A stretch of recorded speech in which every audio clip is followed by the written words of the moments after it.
Good afternoon, I am Adventure Argonaut. This is Rogue Trader, as you can see on the screen, unless you are blind. And I welcome my blind viewers most of all. That's always been my target audience. Because who wants to listen to me, right? I don't know, I'm just babbling, trying to keep talking while I'm checking my streams, as usual, to see that they're working. And then we can get to gameplay. All right. What is Twitch? I mean, Rumble. Twitch is working. Yeah, Rumble. No, that's not. All right. Now everything looks fine. Yes. So okay. So welcome. Even those viewers who can see are welcome. But of course, blind viewers are probably the biggest audience watching streams, right?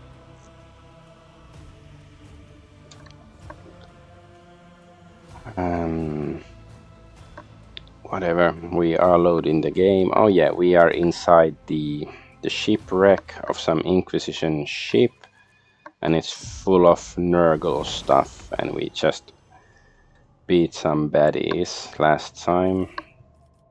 Oh, we got a Sergeant at Arms seal. The carved seal belonging to a senior officer, which serves as a key for the most important of weapon stores. That's cool. Ship's log. Oh my god, lots of text. The ship's log is encrypted, but the last entry was written in Gothic. I, Inquisitor Uton Hole, captain of the black ship Monarchia's Bane. Write this record. I was just wondering about the name. Monarchia, like monarchy, but like female version. Anyways, write this record for the eyes of any faithful servant of the Emperor who may chance to read it. My vessel dutifully departed Terra to collect the Imperium's rightful tithes from its loyal worlds and then returned to the Segmentum Solar with thousands of psychers in our holds. Our mission was proceeding smoothly, but shortly after our warp jump, the incident occurred. The main confinement cell was the source of the insurrection. It was the holding site for an especially dangerous passenger who possessed high psychic potential and was known to incite disobedience in others. I do not know how he was able to free himself or how he summoned the forces of chaos to abet him. His psychic outbursts spread rapidly across the entire vessel, sending other passengers into a frenzy, causing them to attack my acolytes. I have given the order for the passenger holds to be purged and activated the automatic intruder elimination systems, but I have no doubt that this measure will be unsuccessful. Not wishing to surrender the Monarchia's Bane into the hands of those deranged mutants, I have set course to orbit a nearby planet at a slight deviation. Sooner or later, the deviation will result in the ships drifting out of orbit and crashing to the planet's surface. Keep the faith and exterminate any mercy in your soul. Good attitude, I do agree. Guide for Voidsman. Oh my god. Voidsman, by the grace of the Emperor, you have been given the honor of serving on a black ship of the Inquisition. You have been entrusted with unique cargo, psychers collected from the Imperium's worlds as the rightly owed tithe. Do not be deceived by their appearance, every one of them is a dangerous mutant. Be strict with the passengers, for that is how you safeguard the lives of yourself and your comrades. You must be blind to tears and deaf to pleas. Listen to the passengers' conversations and report any groupings that form among them to the ship's confessor. Any groups will be split into different holds to prevent a coordinated revolt. Check for certain that the passengers are eating all their rations. They contain tranquilizers intended to ensure your and your comrades' safety. Pay attention to any strange occurrences. Psycho corruption comes in many forms. Passengers that exhibit extraordinary abilities must be transferred to reinforced cells for solitary confinement. Do not engage in conversation with the passengers. Do not refer to them by name. Do not give them your possessions. Do not allow them to lose their fear of you. Their fear is the key to your survival. Appear before the ship's confessor every month to have the purity of your thoughts checked. Remember that blasphemous psychers can play with the minds of real people. I like the way they emphasize, like, psychers aren't real people. Keep the faith and follow these rules. Failure to observe any of them will be grounds for dismissal. Only dismissal, not dismissal out of the airlock.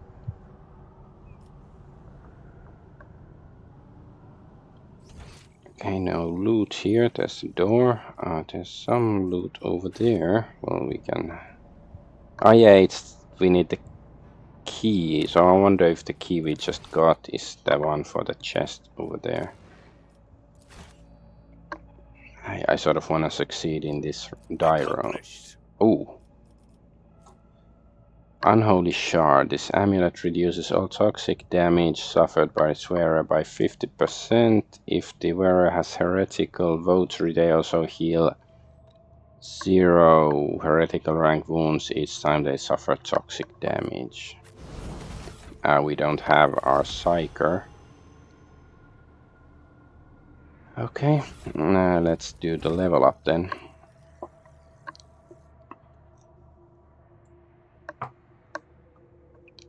Common talents.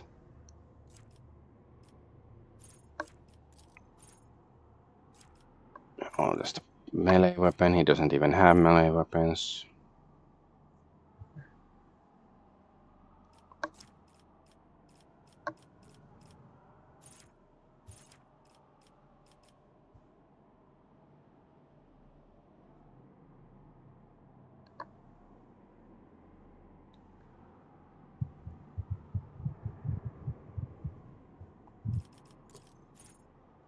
What are power weapons? Would be really nice, because I'm not an expert in 40k. So it's like, if you're a old school 40k nerd, you probably it's obvious to you what is a power weapon, but I don't know that.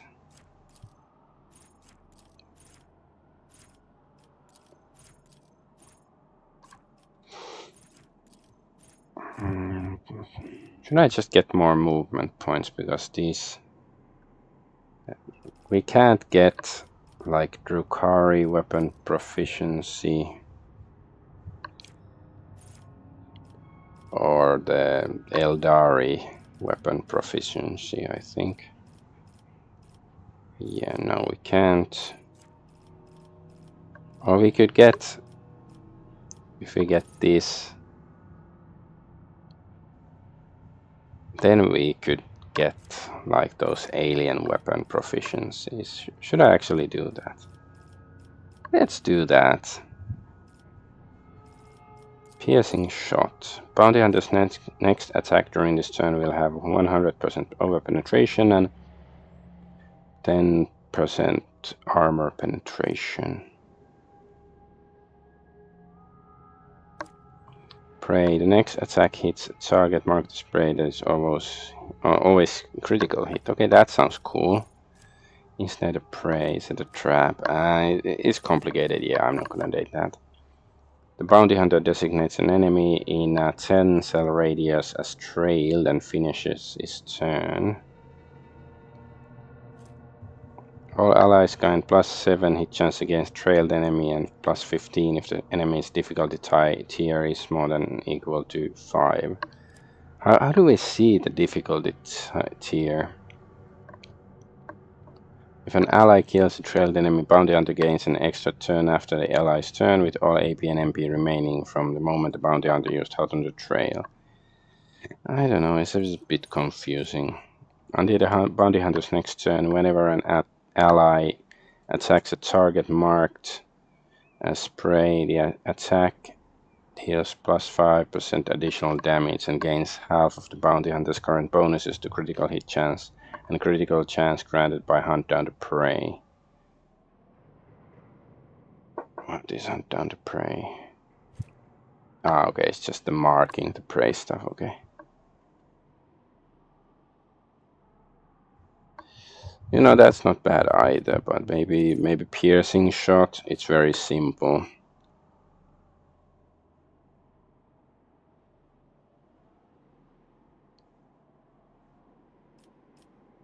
Yeah, I like that one.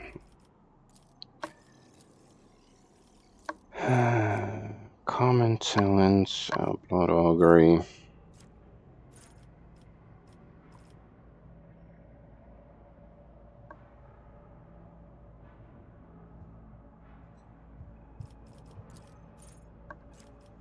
Fire damage suffered by enemies immobilized or slowed by this character's Weber. It's Weber. Do I look like Mark Webber?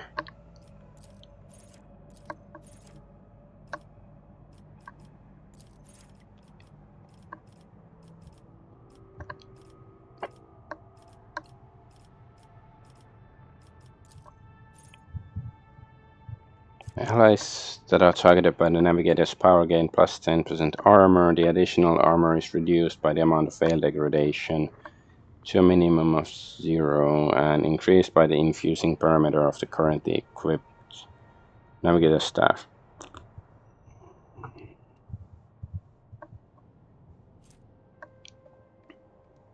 Allies that become targets of the navigator's powers gain bonuses to all their characteristics equal to the infusing parameter until the end of navigator's next turn. This bonus stacks and is prolonged until the navigator's next turn every time it stacks.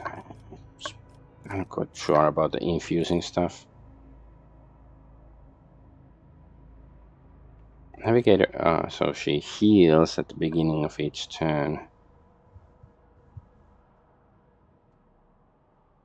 She's not that tank, so I don't know if that's necessary. Whenever the navigator uses navigator power that has not been used this combat, navigator gains +2 perception. But what does she do with perception? Because she doesn't really shoot. I don't know if it affects like these abilities.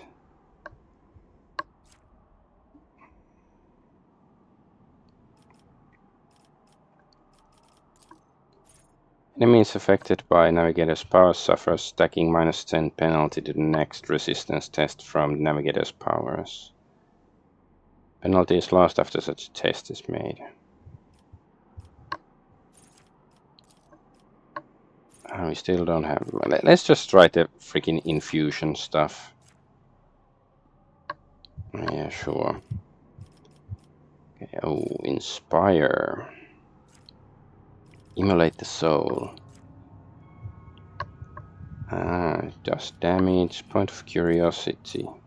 All enemies in 6 cell radius around the target point up to 12 cells away from the navigator must pass a willpower resistance test or immediately move 3 cells towards that point. The targets move even if they're stunned or immobilized.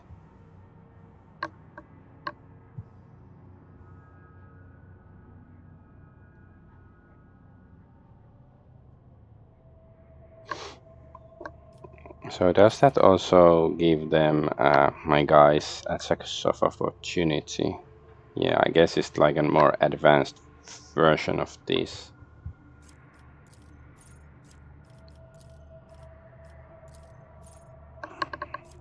Waking Nightmare. Or Curse Unleashed.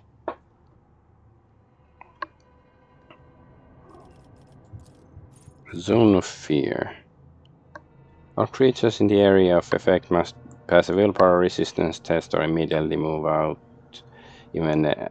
of the zone even if they are stunned or immobilized. This movement triggers attack of opportunity from the navigator's allies who have passed the resistance test or outside the zone.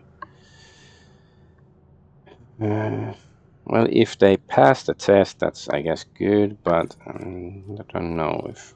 Well, let's see what sort of stuff we have here. Target gains +5 damage and +5% additional damage for every 10 stacks of tactical advantage the Master Tactician has, but the Master Tactician loses half of their tactical advantage. Linchpin, target ally of the Master Tactician gains +1 resolve for every 5 stacks of tactical advantage. Strong point, target gains +2 temporary wounds and 1 additional temporary wound for every 2 stacks of tactical advantage. Assign objective.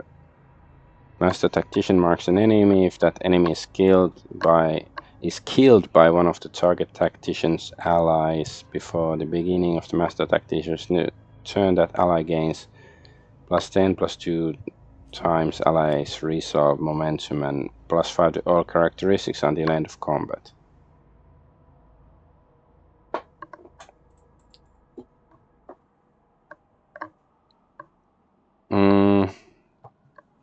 Sounds sort of interesting. Master Tactician suffers direct damage equal to 20% of their maximum wounds against Master Tactician's resolve stacks of tactical advantage resets cooldown of linchpin, inspire, and strongpoint. Well, we don't have any of them, so finish the job. Can only be used on enemies with their unfinished business and within weapons range. So, because usually her weapon is a staff. Maybe I should take one of these, because we don't really use the tactical advantage for anything. I guess this one, more damage, sure. Reckless Rush. The Arch Militant immediately gains +9 movement. If the Arch Militant has stacks of versatility, they gain +3 stacks of versatility, which lasts until the end of their turn. Wildfire.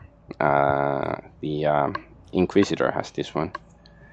The Arch Militant's next attack this turn will cost 0 AP and will not count towards attack per limit per turn. The cost of this ability is reduced by -1 AP for every 4 stacks of versatility. Yeah.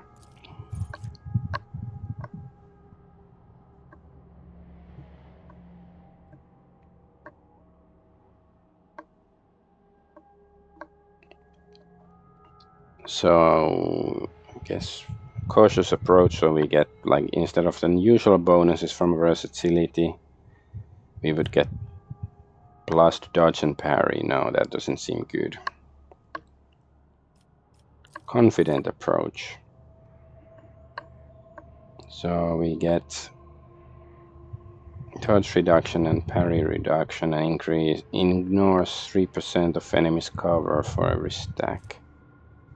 So what do we get from versatility? +3 weapon skill and ballistic skill for every stack of versatility. If the Arch Militant has 4 or more stacks of versatility, the Arch Militant deals an additional something damage. Okay.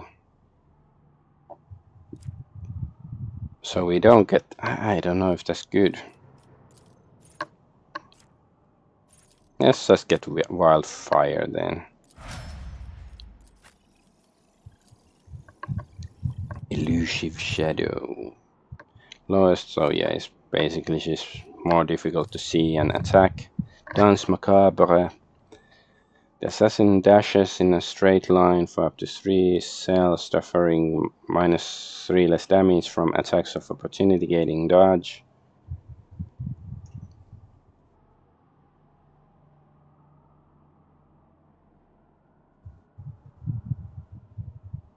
So it just dashes through enemies and it's difficult to hit.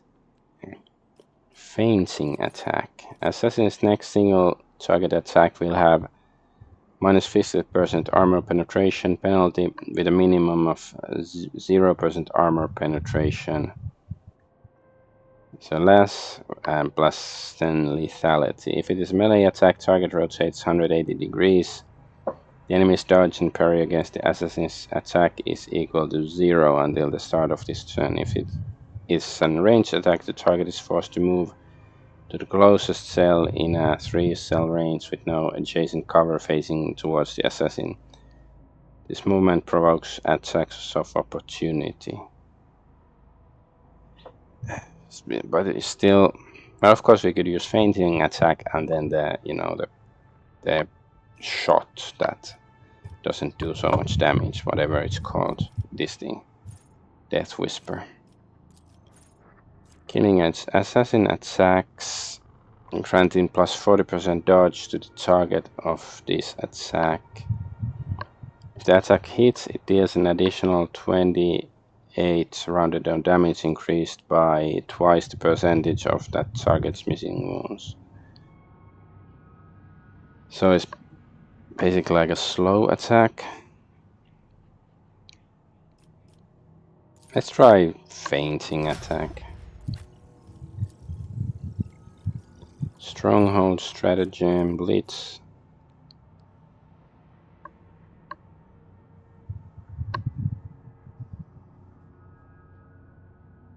Okay, choose one area for 1 round. All allies within the range, within the range of 9 cells gain the ability to move that area. This movement doesn't provoke attacks of opportunity and does not spend MP. This might be okay actually.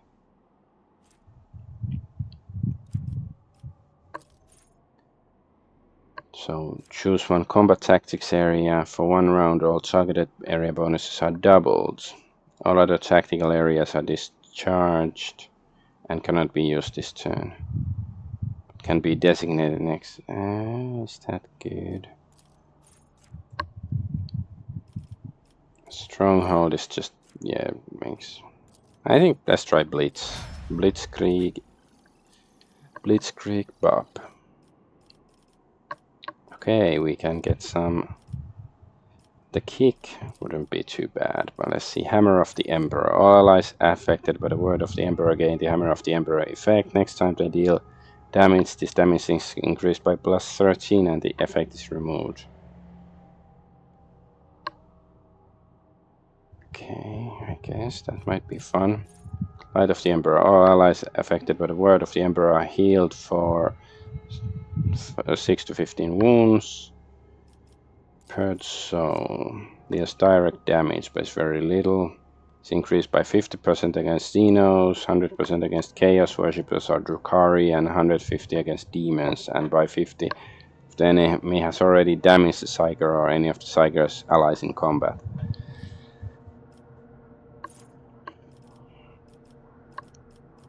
Divination, Pyromancy, Telepathy, Enfeeble. Until end of combat, all targets within these targeted areas suffer -111 penalty to strength and agility. And increase 7. I guess it's like they take more damage. Invigorate restores 12 wounds to target. And the Hammer of the Emperor is sort of appealing.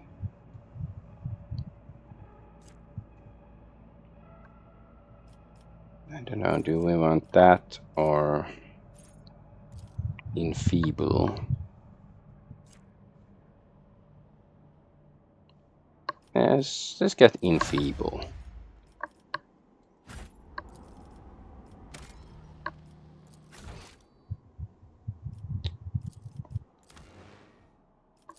All right.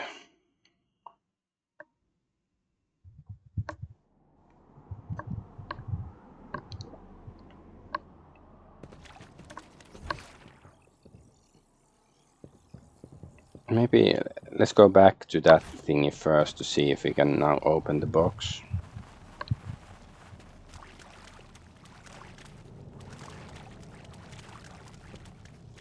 I see Adventure Argonauts. Lore Xenos is 67. It's not terrible. Not great, not terrible. Yeah, now we get to open this. Inferno Pistol. It smells a pistol. Interesting. Tempestus Carapace. Okay, that might be good too. But the only one who's really using heavy. Oh, why is his armor so crappy? Do we have anything better for him?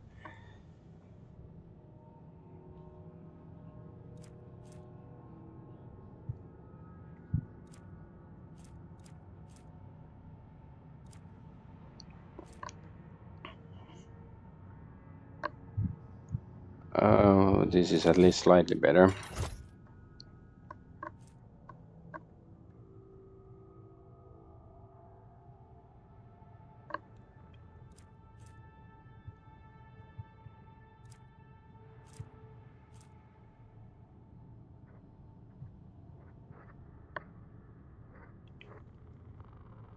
I guess.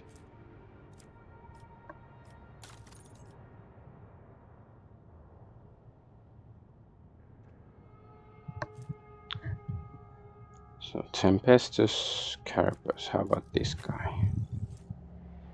He doesn't have heavy armor proficiency.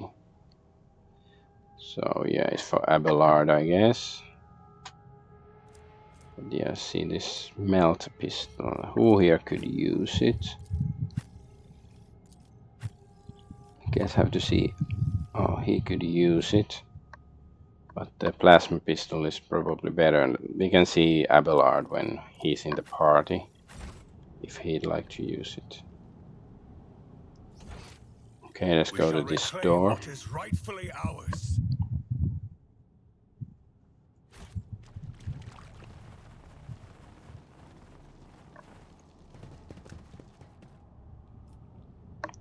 Go down. Oh. So we still have to face against the big psyker dude, I guess, the main boss. The soldiers were killed by shots in the back. It seems they were executed by their own comrade, who then used the last charge to blow their brains out.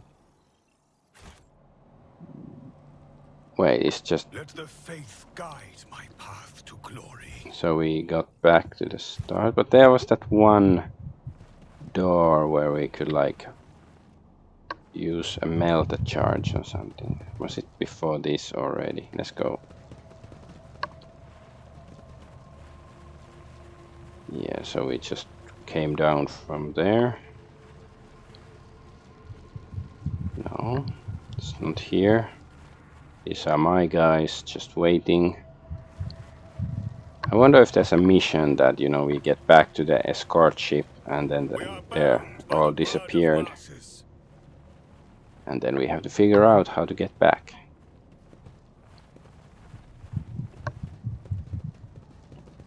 You know, feels like there's still something here that we could or should be able to do.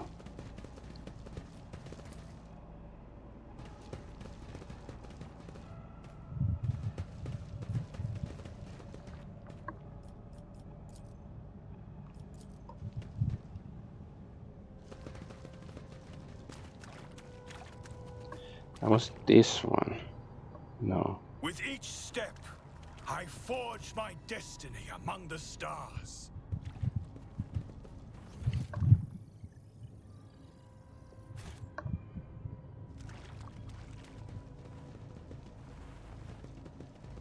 Ah, here.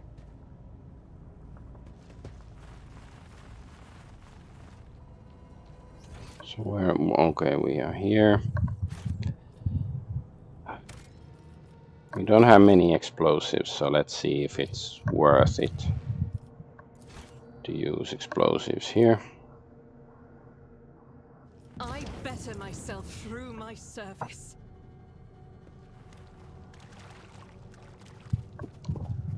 Medicae. The Emperor favors me today. Well, there is some stuff here.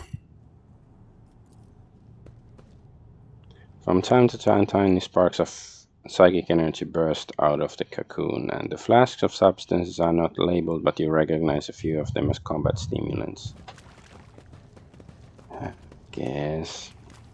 Yeah, not much here, though.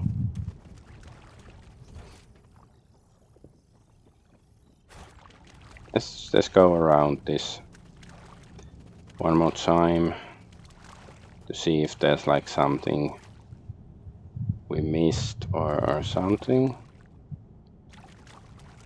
Like, have we killed everything here already? I guess, well, the cauldron fight we had last time, it certainly feels like a, you know, boss battle for a planet like this. That's not like, you know, the biggest and most important thing when it comes to story. Yeah, I don't think there's really anything else here. The thing is still breathing. Can we nuke this whole place from orbit?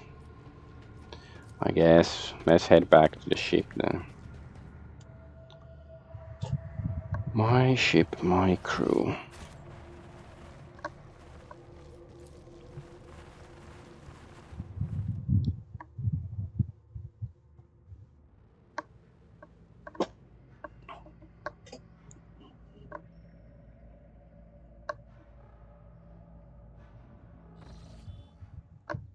Captain, this is Foxmaster Vicis Suryoda Toliman speaking. I hope your heroic expedition was a success. What will be your further instructions?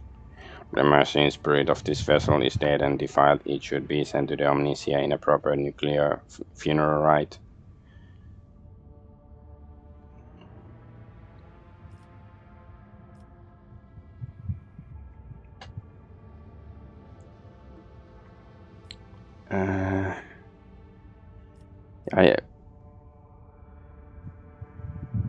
I'm just wondering what would be the point in sending a boarding party there to destroy the unholy site. I think it's just better to nuke it from orbit. Bombard the vessel, let the dead follow the dead.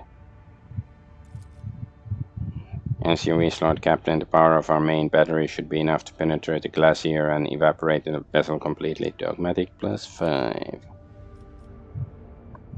There's still plasteel, I guess. 3 is better than 2 at least.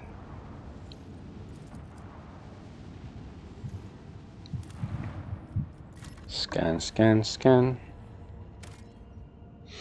Plasteel 7. Okay, that's not explored. Let's save before we explore that.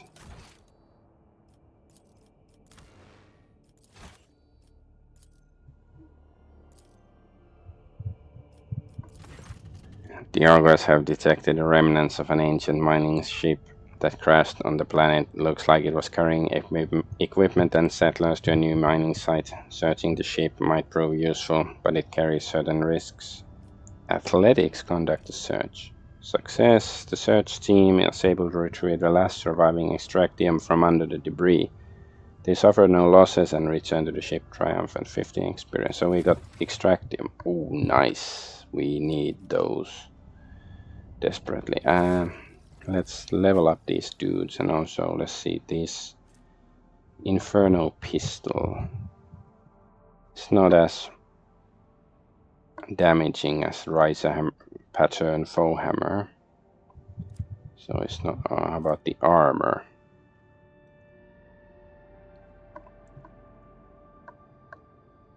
It's basically the same as the one he has, except this is more deflection against ranged attacks, which is better. The other one also gives more wounds and deflection against non-human enemies, so it's, I don't know. Take your pick. I guess we can just have him wear the one he has. How about her? She can't use the pistol either.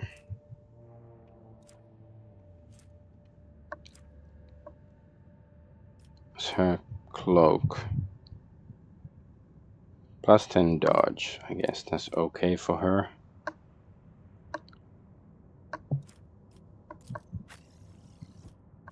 Do we have... No, we didn't give her the Drukhari weapon stuff.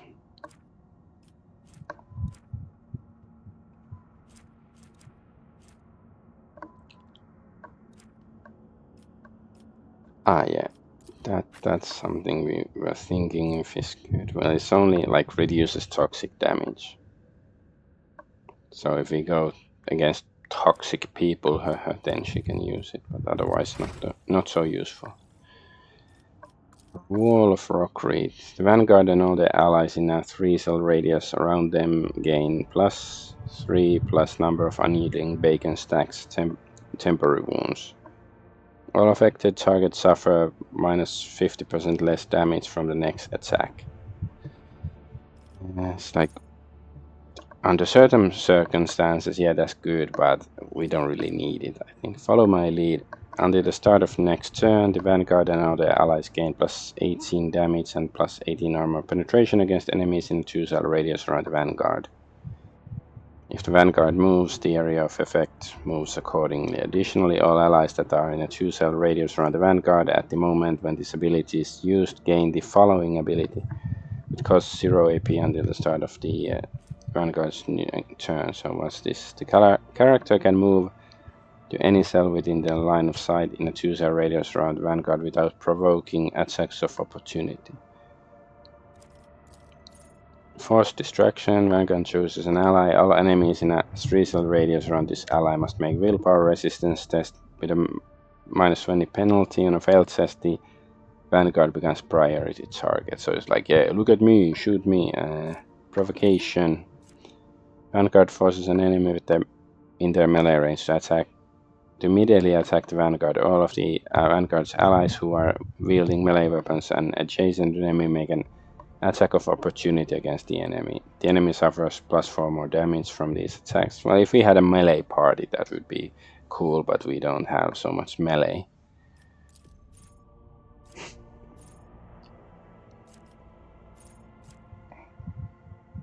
Let's try follow my lead, not follow my lead. Okay, what sort of crap? Prescience. Target gains +10 intelligence, perception, fellowship, willpower until end of combat. Mind bond. At any time until the end of combat, target of mind bond makes perception, intelligence, willpower, or fellowship tests using either of theirs or the psycho stats, whichever is higher at the moment. Everyone within a 7-cell cone in front of the psycho suffers psychic shriek damage and is forced to make a willpower resistance test. All targets that fail the test are stunned until the psycho's next turn. I guess, yeah, that seems decent. Oh, there would be stuff like this. Until end of combat, all burning effects will deal +18 more damage. Every burning creature in combat immediately suffers damage. Molten Beam. Deals double damage of ignite to all. What is ignite? Yeah, I think we have it somewhere. To all creatures in a 12-cell line and reduces their armor by 16% until the end of combat. If the enemy's armor falls to 0, it gains the warp burn effect. And warp burn deals 15 damage to target at the end of their turn.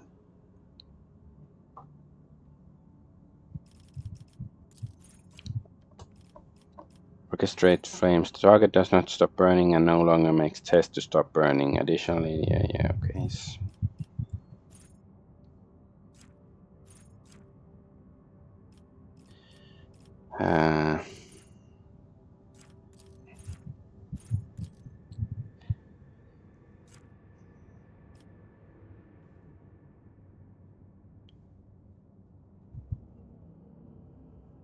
I guess it's sort of like, of course, we should take more pyromancy stuff as well, but let's get this psychic assault. Kill zone stratagem.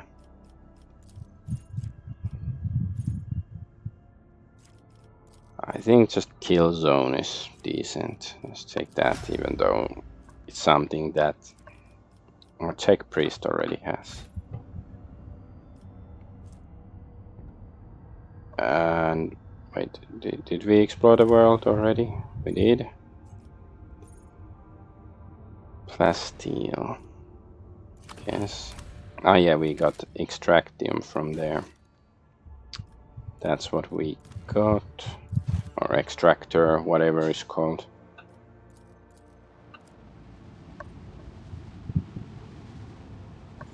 I'd like to see a ship-to-ship battle. Oh, okay, nothing here. Just jungle, deep into jungle, deep into jungle. That was some Flash game I played like 20 years ago or something.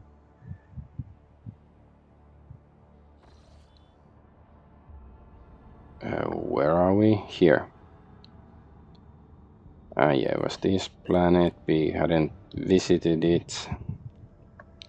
Well, we have to go to Mundus Valencius.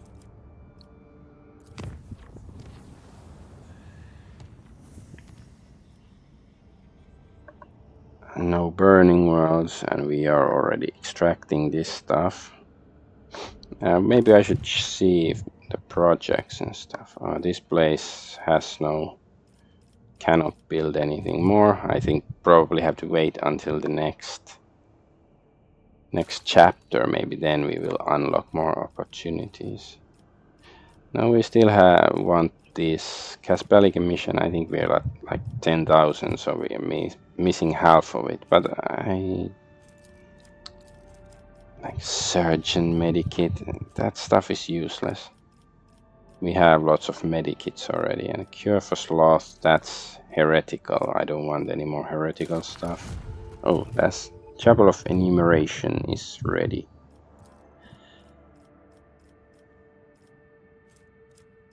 And nothing to build here either. Dagonus. This is also heretical, so we don't want it. So what do we need for these things?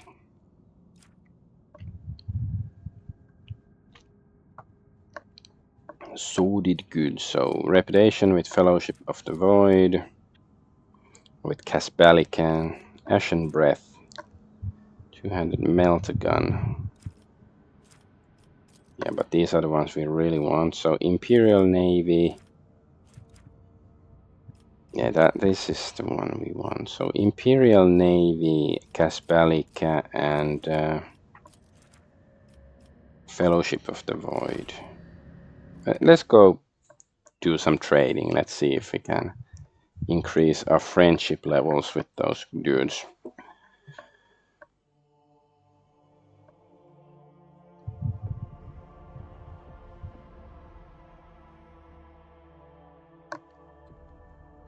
Nice music, but I'd still like the game to load faster.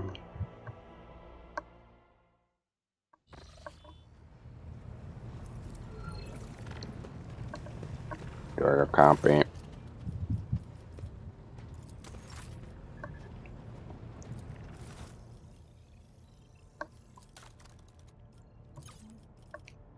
Guess we still don't have much Eldari stuff.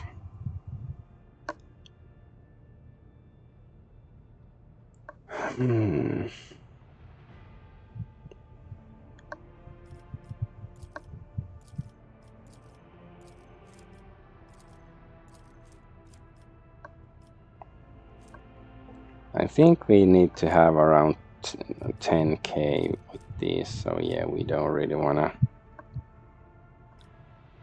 do that. Guess we can get some of the crappier stuff, like serrated mono knife.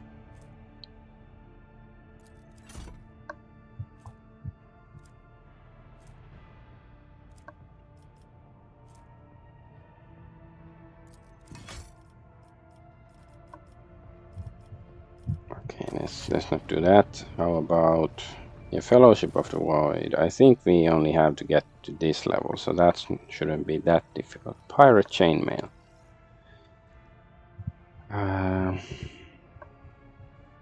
That might be useful for somebody.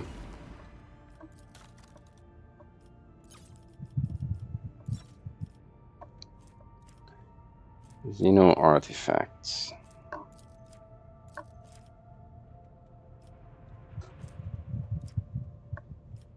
6, 7.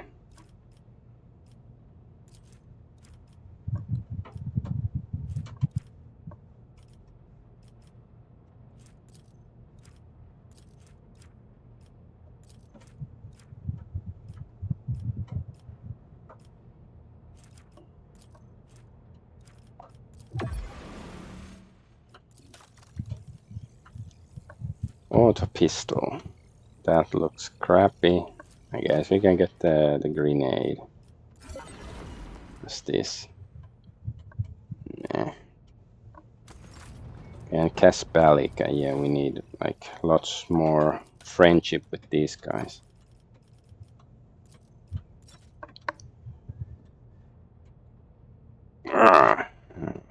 Yeah.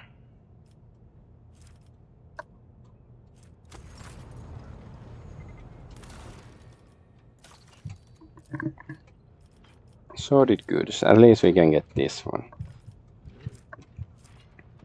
And we don't lose much. Just people, and now we have lots of people.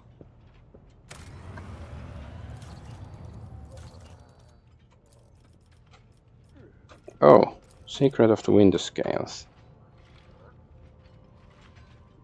That sounds interesting. We will lose some profit. And security. Contact. Oh, it's not. Legend has it that a house Winterscale hosts the secrets of gas factoriums, workshops in which tons of organic raw materials pass through fermentation vats, hot rollers, and pressure exhaust to yield valuable chemicals. The sacred technology could enable Janus to produce enormous volumes of promethium. However, only the most skillful and highest paid smugglers will be up to the task of stealing this treasure. Well, chemicals would be nice, but I guess we can do that if we really want the chemicals, but right now we are not in a hurry to do that.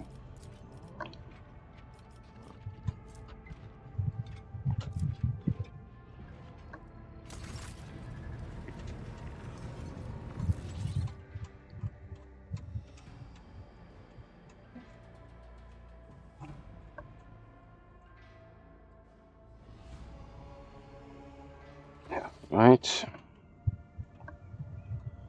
Let's do a save, especially it's gonna be a long jump.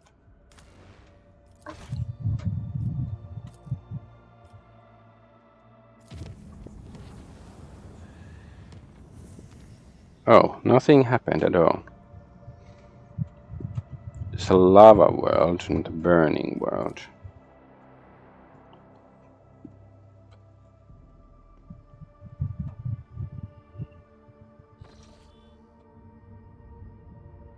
Let's go check it out regardless, because you know there's some person who wanted info about burning worlds and stuff.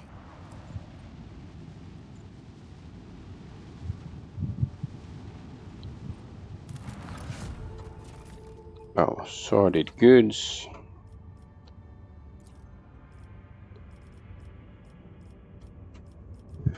Filth of the Expanse. Ah, yeah, we could do this, but then we can't get Shield of the Emperor. I sort of want the Imperial Navy escort ship. +5 critical chance against most crap. No, it's not bad, but I sort of want this.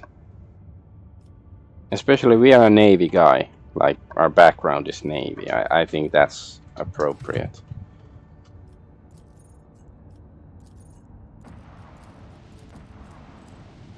So let's see, well, what are the quests here? Range a reception from the Navis nobility and Argonauts. Yeah, it's because of Cassia, I think. Now let's go to the palace first. Yeah, I have to bring Jay. I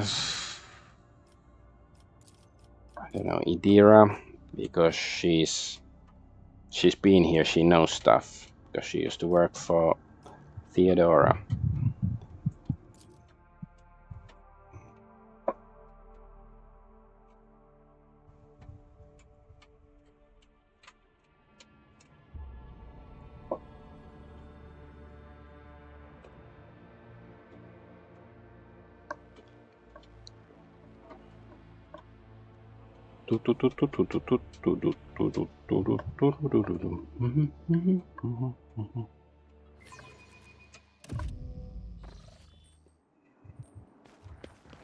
So is there gonna be some sort of surprise plot twist still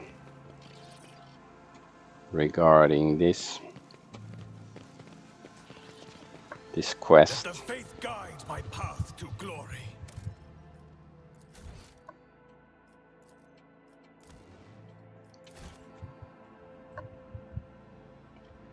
Because it's Jay's quest, because she wants to become the officially sanctioned merchant or something. Adolf Argonaut von Valancius, you have returned. I hope the sacred document I entrusted to you this last time has now successfully passed through the approval procedure.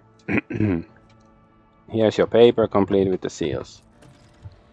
The ocular lenses of the old woman's nose emit a subtle hum as she adjusts the magnification. Yes, Oh yes, indeed, it's perfect. The seals are authentic, so we may continue with the certification procedure. Follow me, please. Continue? How much stuff we still have to do? My grandma came here every day, and every day she took blah blah. Okay.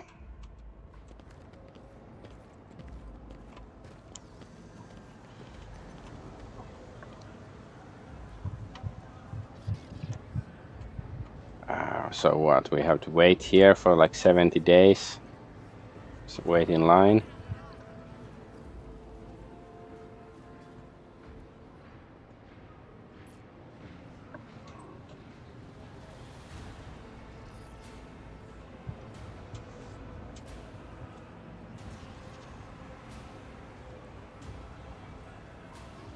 It's like the stock market for the poor or something.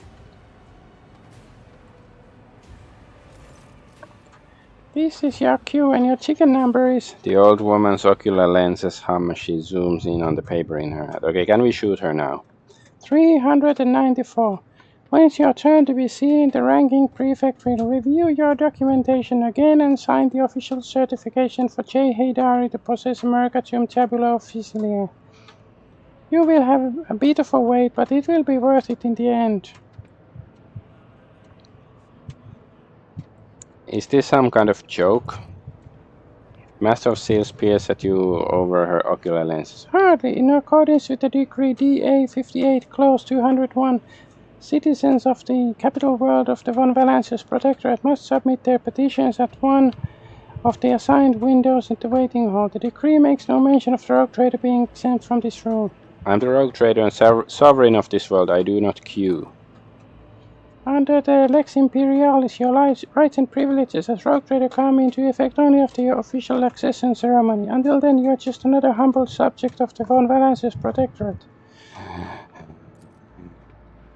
That's not even mentioned that the fact you said humble subject is accompanied by a Xenos. The gaze of the Master of Seals latches onto earlier. Given that your official induction has yet to take place, you are, technically speaking, performing an act of heresy here and now, in front of dozens of witnesses. Earlier gives you a look. So you, Elantash, you have not yet gone through the initiation rite that grants you all the privileges after all. I regret to see that the lie has passed between us.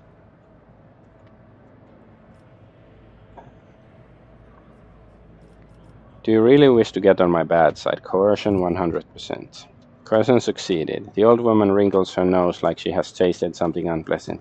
I suppose I could make an exception, but only because Theodore of Valancius never once overlooked the laws of the Imperiums. All my advice here. She holds out a new ticket with number 301. May his blessing be upon you.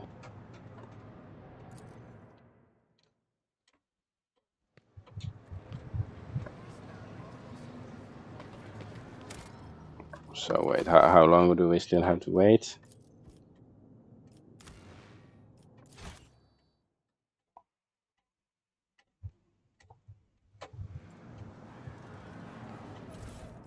Well, we get loot, so it's not all bad. So, does this mean we done it, or we haven't done it? What's going on? Crowd hums and surges like a sea of foul weather. Smell of unwashed bodies, ancient parchment, and ink assaults your nose. For many petitioners, this is not their first cycle awaiting to be seen. Compose an order of servitorization 90% of the population of asteroid mining station VMK 498 for the purpose of increasing productivity, blah blah. Okay, I don't want to read all that bureaucracy stuff. I want to do some actual adventuring, so... But of course, you know, I want to see if there's anything to loot here. Like anything more, I mean. Yeah, it's more crap. Okay, I don't see any... What is this? Deputy Prefect, Master of Seals.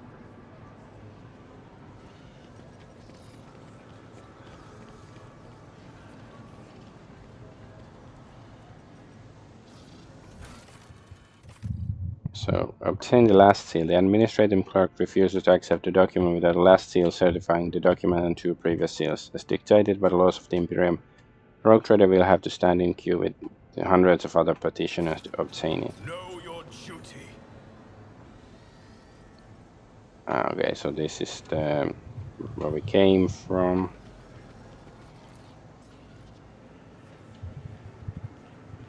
Oh, okay, this is take your place in the queue. Well, why do we start from there if this is where we have to go queue? This doesn't make sense to me. The queue hums with thousands of voices. Someone has rolled out bedding and is settling down to sleep. Someone is playing some bizarre musical instrument. Many are praying. Several highborn petitioners are debating who is here on the most important business. You have to admit, the magnificent administrative machinery of the Imperium isn't without its rough edges. Jay smiled sheepishly, eyeing the queue. What a thrilling adventure this is turning out to be, Shireen. I have never seen anything like it before, and sometimes it's good to take a break from constant traveling and to give all the hot-blooded newcomers a chance to cover themselves in glory without us in the way. Yawn. The minutes drag by intolerably slowly. Somewhere in the queue, a child is howling at the top of its lungs. The palace adepts are sedately moving documents from one pile to another, shuffling papers. Several petitioners have gathered in a huddle and are swapping rumors while someone has laid down a nap for a nearby bench. We should have just brought a book and I guess a bottle of whiskey or something. Scratch the back of your neck. You're while away 30 seconds of your way. Now you wonder how long you have to go. Count the people in the queue. People are constantly moving, coming and going, changing places or simply disappearing from view. In your first attempt you count 238 petitioners. On your second attempt you count 244. On your third attempt, next batches of unlucky sources ushered into the hall, you lose count. Order the servants to prepare a waiting area befitting a rogue trader. Time passes 1 hour. You feel envious eyes of the other petitioners upon you, but no one dares to do anything more than to stare. Wait patiently. How about wait impatiently? 8 hours. I don't know. I think this is going too far. Like the game should have had a trigger warning, okay? In the last 8 hours, the only thing that has changed in the waiting hall is the warden shift. The petitioners in the queue placidly await the blessed hour when their appeal will be heard by the high-ranking servants of the Imperium. The entire queue perks up at a sudden announcement. Number 285, proceed to the available window. Throne, take me! What a torturous trial have we let ourselves in for? Jay almost wails in despair. So much precious time lost, and we only move 3 places ahead. At this rate, we'll be old and grey before we get out of this queue, Shireen. Do not forget, you are the reason we are here. And that was the will of the Exalted One, Shireen. Jay throws up her arms and lowers her head. And the Exalted One has granted me insight as to how, with a simple wave of your hand and a few wise words, we can ease our arduous weight. The simplest way is to make these lowly subjects bow down before the blinding radiance of our title, Shireen. The second option requires a little more patience. I have already found our first victim, the compassionate citizen who is standing 50 places ahead of us in the queue. Simply offer the right words to unlock his heart and he will gladly swap tickets with you. And also you have the power to solve the problems of some petitioners, removing their need to visit a coveted window. After all, is there anything an ordinary citizen could want that is beyond the power of the conqueror of the stars to grant? I'm actually gonna go. I'm gonna get a glass. I have a bottle of whiskey. I actually need the whiskey. I'll be right back.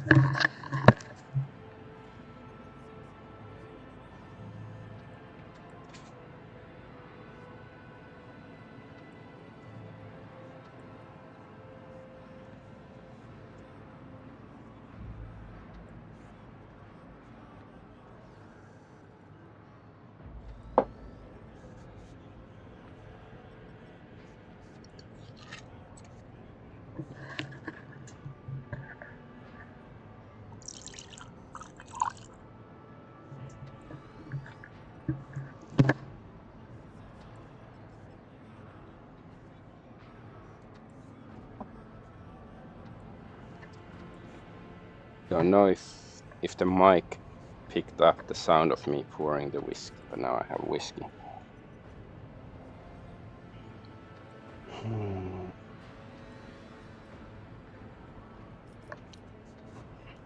Open fire on the crowd. Why go to any effort when I can simply shoot everyone? Okay, we shall solve the problems of the common people. I think that sounds like a good idea. A wise decision, Cherine. Gold traders always say if you can solve a problem with hard cash, then that's just the cost of doing business. Jay gives you a conspiratorial wink and backs away slightly. Oh, exalted one. Could today be my lucky day? No longer will I have to stand in this hall waiting day and night for my turn to come. For this kind of lord of House von Valancias is the benefactor of the downtrodden, and he has solved my problem.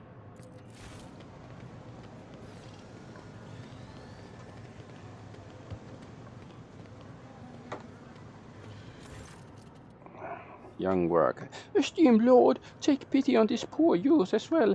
I will give you everything I have, I swear, before the Emperor. Only help me solve my problem. We do not need everything, poor wretch. Only your place in the queue. Listen to the young man. The young man in worn work overalls comports himself with unusual grace for a commoner. My lord, I have been in this queue for 24 moons already, trying to get a permission slip to wed my fiancée Zazie. Sounds like a Nazi. Unfortunately, the servants of the administratum refused to grant it without signature of a highborn sponsor.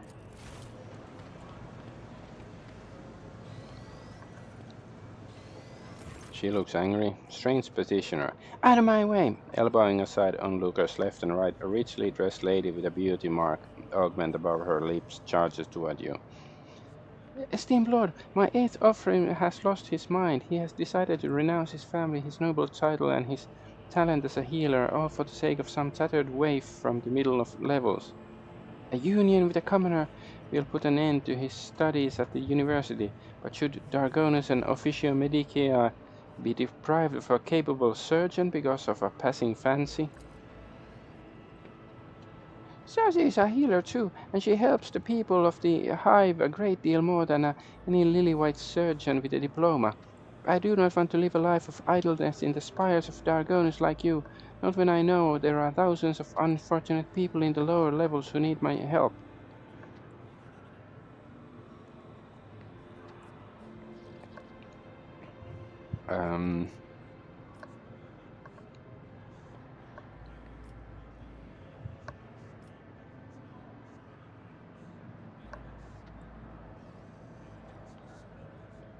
What?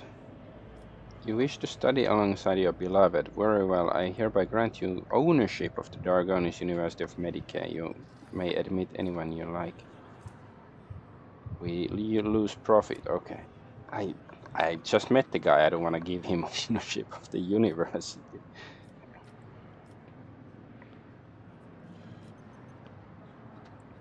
I don't know.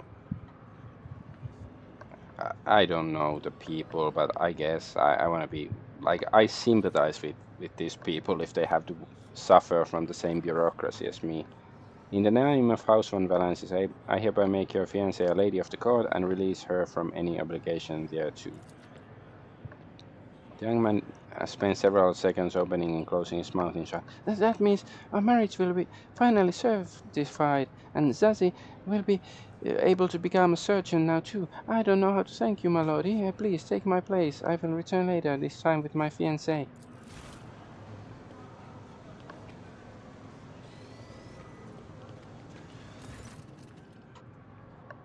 You have an interesting way of doing business, Shireen. I'll keep that in mind.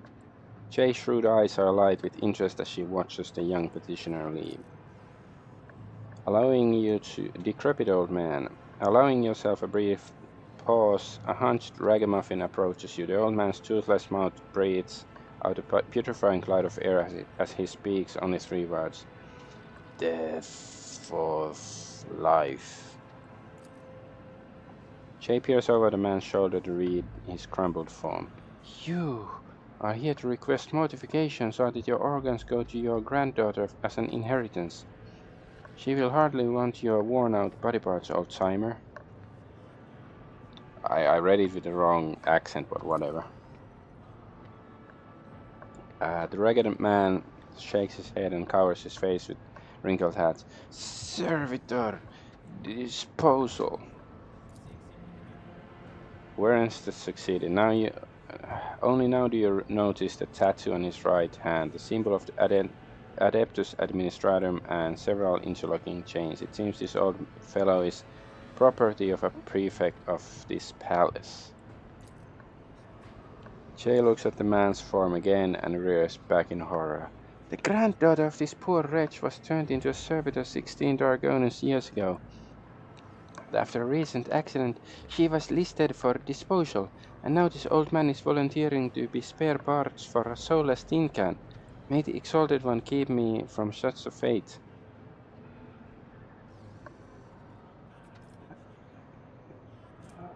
Profit factor -1. No, I don't wanna.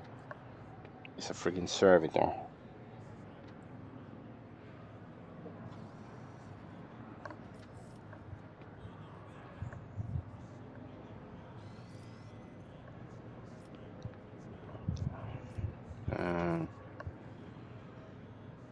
Your sacrifice will mean nothing to a servitor, you do realize that? The old man's toothless mouth opens and seemingly splitting his face in two, his salty tears swell in time-worn eyes. You do not have to die, old man. If she has been taken out of service, then the time has come to release her. See, I think this game demonstrates very well why monarchy is or feudalism is much better than bureaucracy, because now actually our monarch, quote unquote, is hearing the people and their pleas instead of doing it bureaucratically by waiting in line and filling forms and stuff. The man covers his face with his hands, shakes with soundless sobs. Past the time. Okay.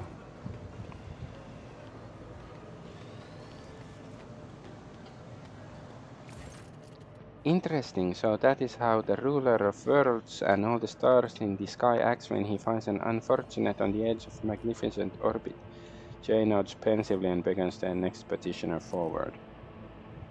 Wealthy lady. A mature woman in a finely made but threadbare dress greets you. I heard you were helping those in need. Well, my family, it's devastated. My life's work, my shop selling rare hats burned to ashes. I'm living out of my last years as a widow, alone in a cold, deserted manor, without servants, diversions, or delicacies befitting my status. The woman falls silent, her brow raised in expectation of your response.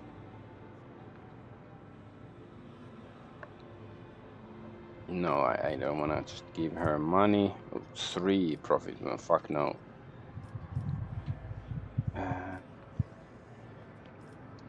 I suppose you must remarry. Why not or rebuild the shop? Turn to faith, I guess that might be good. We don't see like how old and how mature, quote unquote, is she. Perhaps I can rebuild this hat shop of yours. The woman's beleaguered eyes sparkled life. Why, that's a wonderful idea. Please take my place in queue here. I insist. I will leave my details with your retinue and go. Okay, fine. We don't have to pay money, so that's a win.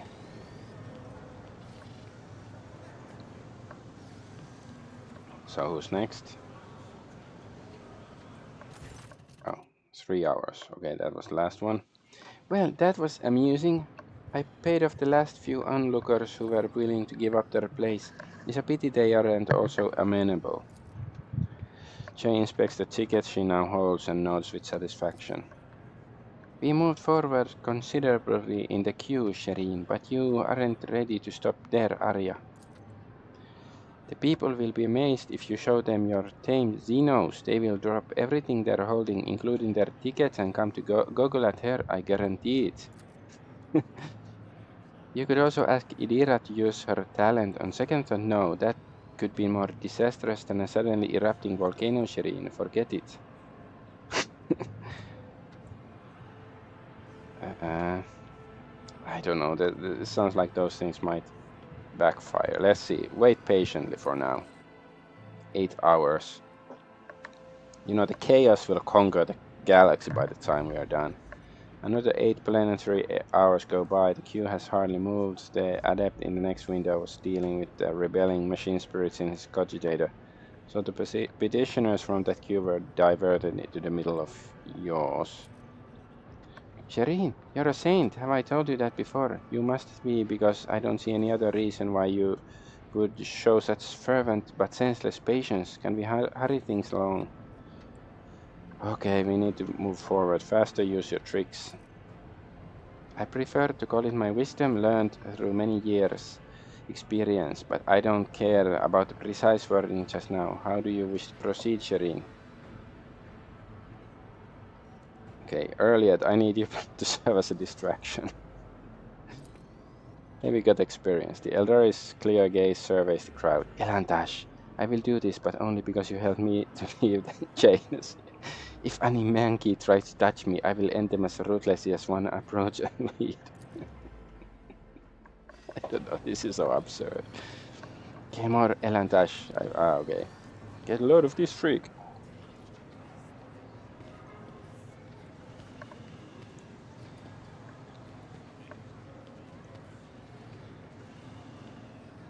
Stop staring at me with your full eyes, monkey. I'm not a withered leaf. I will not go up in flames.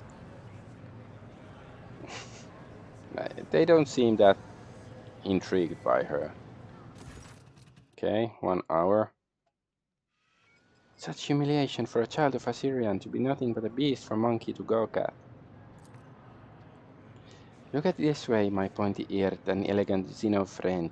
You have gained more intimate knowledge of the Imperium's culture, and I have got us a ticket that puts us a few places ahead in the queue. I didn't steal it. I simply swapped it with ours when no one was looking. The hum of activity returns to the queue. Petitioners exchange glances, clutching their paperwork. After a few seconds, you realize that the number being called out by the servo skull for the third time is the one on your ticket. Oh, yes. Oh, exalted one, thank you for granting the rogue trader this sacred warrant and its privileges. If you had to wait a minute longer, heaven be my witness, I would have shot someone. Well, that went faster than I expected. We had a little bit of a wait, of course, but at times it was actually fun. Jay smiles very. Okay, yeah, at times there were a few fun moments. One last seal, one more certification, and you'll be looking at an official trade representative, Jay Hedari. What are you waiting for, Shireen? Let's go. We have another couple of hours with the certification officer to get through. Couple of hours. 2 hours. The certification officer leans over the document, his smoothly shaven head gleaming, his augmented ocular eyes whir as the lenses zoom in and out. With quiet scratching sounds, the cogita quills that serve in place of the officer's fingers make notes on a fine sheet of paper. The document is hereby certified, says the rasping voice. Okay, that wasn't rasping. Through the metal jaw with an integrated box. Return to the Master of Seals in order to proceed, and may his light and wisdom guide you. Next. Don't know if that was rasping. Whatever. Okay, we have to go to the Master of Seals. Ooh, ooh, ooh, ooh.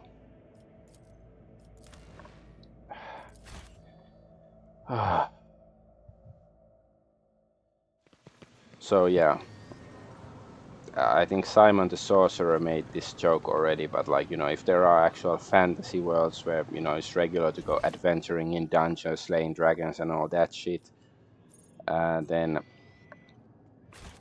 the kind of role-playing games they play are, bureaucracy and economic em-ups and stuff. They pretend to be clerks and bureaucrats and stuff like that for leisure.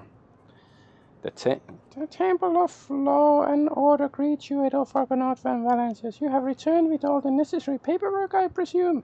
Here, all the seals placed by the certification officer. Wonderful. There's one more thing, and I shoot. No, that was a joke. The Emperor blessed you with patience greater than a portion to ordinary mortals. Allow me to verify the authenticity of your documents for the final time. The old woman holds documents close to so that they are almost touching her nose, her mechanical ocular lenses glittering incessantly. Yes, yes, confirmed. Everything is in order, and this one under the seal is much slightly. Jay's smile evaporates, revealing her true emotions. Void Scorpion, scratch you out my eyes, now what? Idira stares at Jay in surprise and lets out a whistle. Well, that came out of nowhere. I suppose I can overlook it, given that the rest has been certified correctly and promptly. Congratulations, J. Hedar, you are now holder of the Mercatum Tabula Officiale. Do not forget to repeat the certification process every 100 turn years. You know, some people do live long lives in this universe, I guess, but like, I guess I'd rather die than do it again. Uphold the law of the Imperium proudly and honorably in the worlds of the Coronus Expanse. And one more thing, okay, Miss Colombo. Loss of the certificate is a grievous transgression, Miss Haydari. Lose the original document and you will be unable to regain your status as an official trade representative. Not even with the Rogue Traders endorsement, whatever.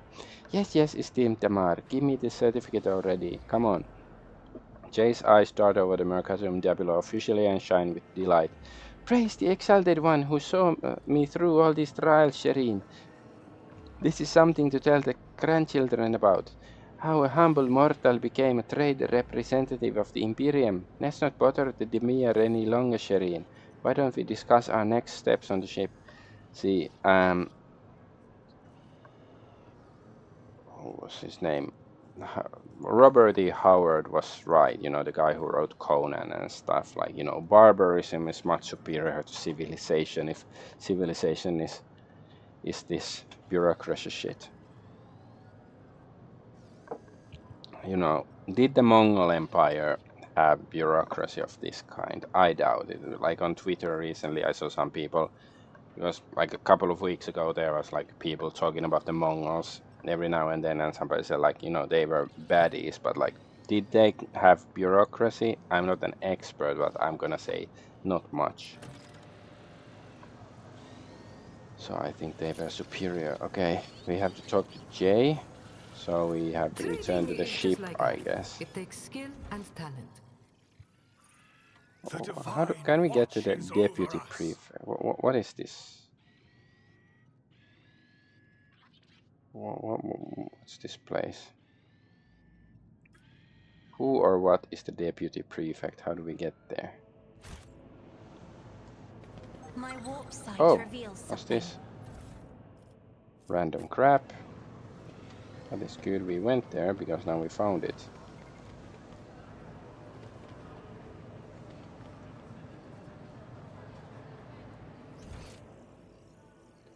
Whatever, let's get the fuck out. I'm not quite sure what's this, how do we get there and all of that, but whatever.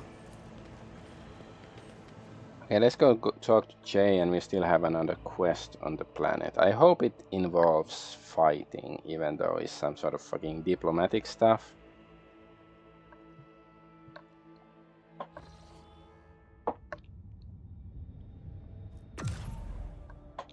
Let's talk to Jay.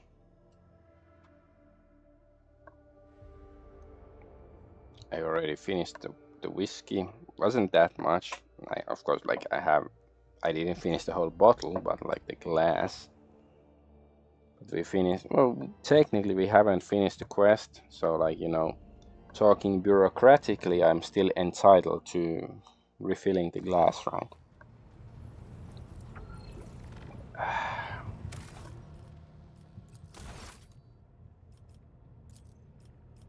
Execute everyone. I wish there was an RPG that really, you know, lets you become a conqueror, you know, conquer a quote-unquote civilized bureaucratic place and Lord Captain, like really, you know, liberate it from the flames of bureaucracy. I don't know why it's flames, but now it's flames. like, you know, RPG sort of Shame. like this, but it Light was of my like, eyes, giver of boons and savior of the needy. From now on, two sons will grace the firmament of the Fon Valancius Protectorate. One bright and powerful, like the rogue trader himself, and the other slightly more humble, like his unassuming partner, the diligent owner of the Mercatum Tabula Officiale, and all around delight, Jai Hidari. yeah, but I guess I feel closer to her. We suffered something horrible together. As I promised before, my crew will be your eyes and ears across the entire expanse, Shireen. Just give them time.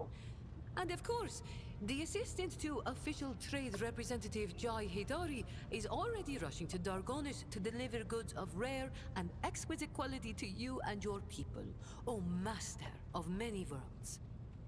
And once again, thank you, Shireen, from the bottom of my humble heart. Lose this piece of paper and I will not help you get another throne. Be my witness. Nothing will make me part with this treasure, Serene.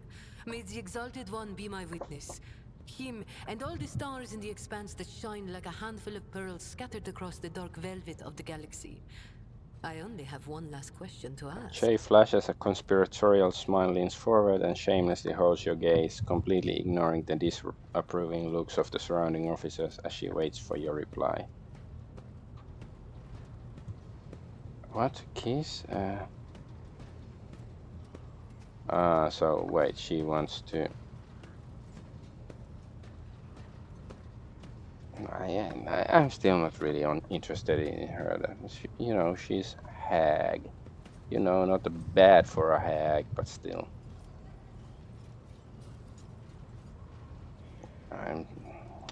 It's a boring response. I'm sorry, no interest in relations. No? The Aji must have clouded my mind, Shireen. Or was it your piercing gaze? Either way, I only wanted to thank you for your assistance and give you something in addition to this humble gift. Battle-scarred cape. When the wearer ends that turn, they remove burning, bleeding, and toxic negative effects from themselves and all adjacent allies. The wearer gains +2 temporary wounds for each negative effect removed. Okay, so now we can try to hit on her if we want. I was hoping that we'd get, you know, reputation with... I have no doubt you will. Like, I wanted to get reputation with the Caspelica mission because she supposedly has some connection with them as well. Let's check the cape we got eyes here. It's a bit like this one, but it's only about burning. I guess it's like a better version of this fireproof cape. It's immune to burning. It's like it just removes, but still, it's, you know, more kind of stuff.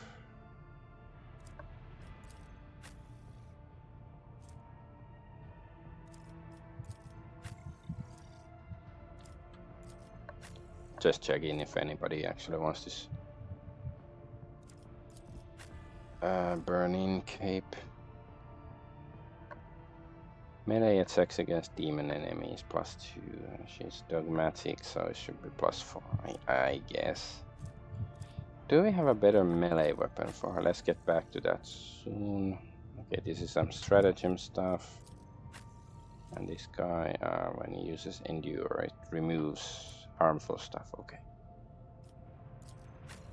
So, what was it I wanted to check? Yeah, the melee weapon. Can we... Yeah, let's see. Oh, she could actually use this. It's two-handed.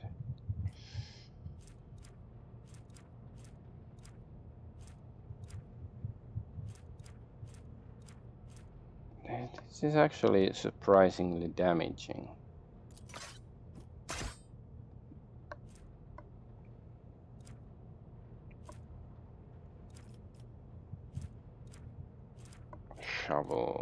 Shovelware.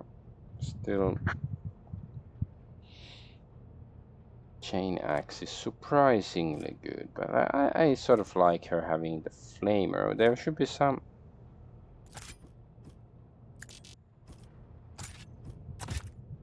special kind of flamer. Is this the special flamer? This seems pretty good, like the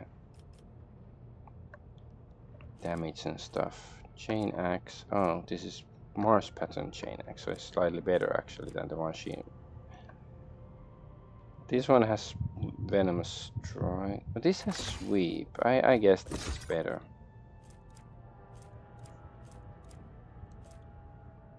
Yeah.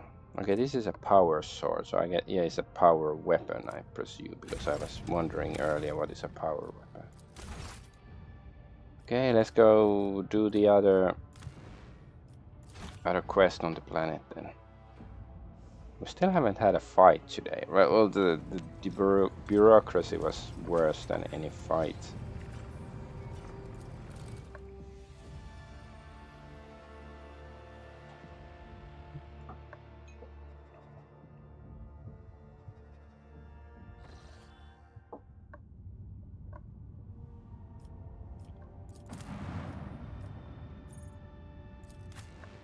Okay, so we're gonna have a part. Let's take the Xenos away. So Jay and Cassie, they are the kind of people we want in a, like, you know, social location.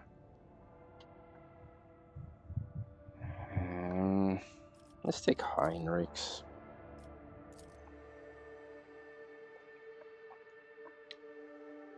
Like, of course, it's possible that hopefully, like, you know, cultists or rebels or whatever attack the party and we get to fight. But I'm not expecting something like that to happen. But that would be nice. It's probably just gonna be some blah blah blah blah blah blah.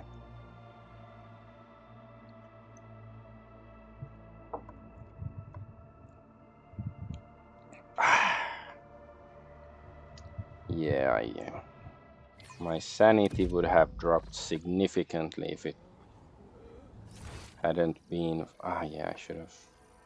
I think I have to go to the palace, like here. But anyways, like, you know, if it wasn't for the whiskey, my sanity would have been much lower than it is.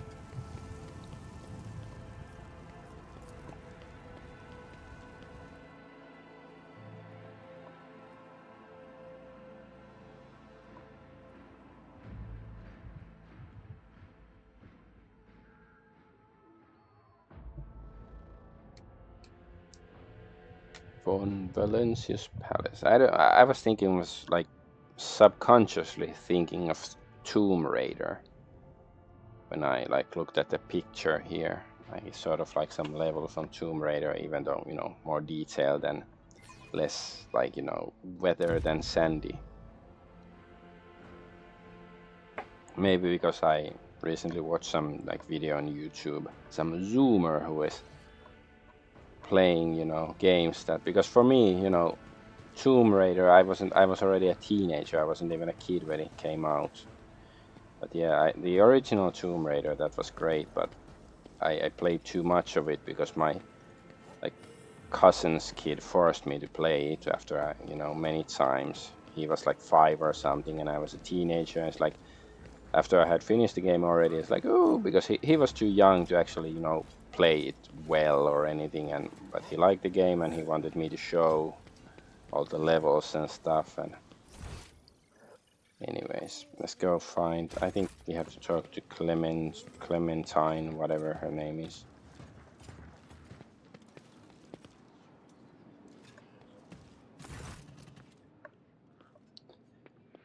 What about the meeting with navigators of House Arsenio Hall? Clementi immediately focuses on the data slate in her hands. Allow me to report. The esteemed navigators of House Orselio have taken residence in the guest estate and await a meeting with you. How would you like to receive them?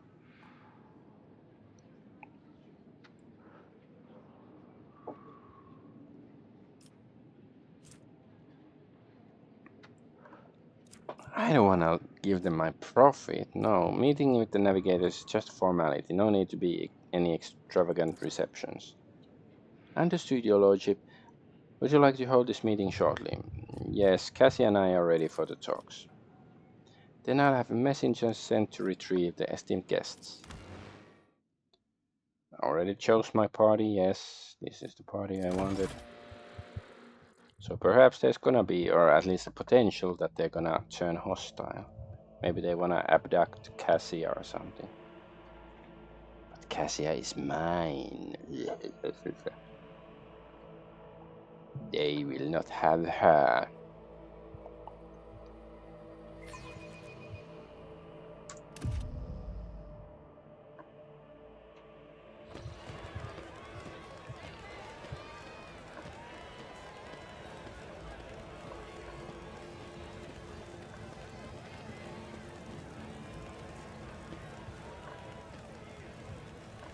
Regent Aranzo Roselio, esteemed delegation, the Rogue Trader and the Von Valence's Protectorate welcome you. Come this way, please. Or is that the woman talking, Clementine?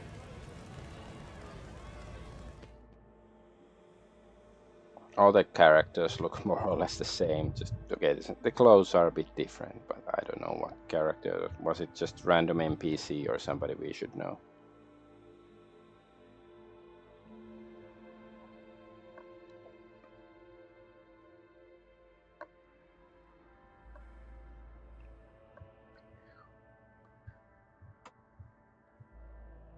So what sort of curveball are they gonna throw? It's gonna be something like that. The esteemed representatives of Navis nobility have arrived at the Rogue Traders' Court, the regent of the great house Orselio, Alonso Orselio. So, his companions, Lady Glyceria Orselio, Navigator Leso Simon Orselio, his intended bride, Lady Navigator Alexandrina Orselio, Lady Navigator Elena Hatteria Orselio, Navigator Danax Orselio. Glyceria is the glycerine or something. I still don't like the way this throne is arranged. I wouldn't want it. Regent Aronso, a tall, wizened old man, proudly stares at you with milky, unblinking eyes. His loose skin sways with every move, as if the navigator's flesh has detached from his bones. An unsightly hole mars the regent's face where his nose should be, and the old man's skull is covered with spiky growths. Rogue trader. The regent's sagging lips twist in a condescending sneer. We hope the Von Valancius Protectorate finds its bearings soon, and you astound us with functions every bit as grand as those of your peers. You did not see fit to prepare the arrival of the Orselio delegation. Yeah, because screw you. Yet, this is not why we are here. Our Grace is obliged to note how much the Rogue Trader has done for House Orselio by protecting its beloved child. We waited for many turns to behold her radiant visage. The regent shifts his unblinking gaze to Cassia. Come now, child. There is much we need to discuss.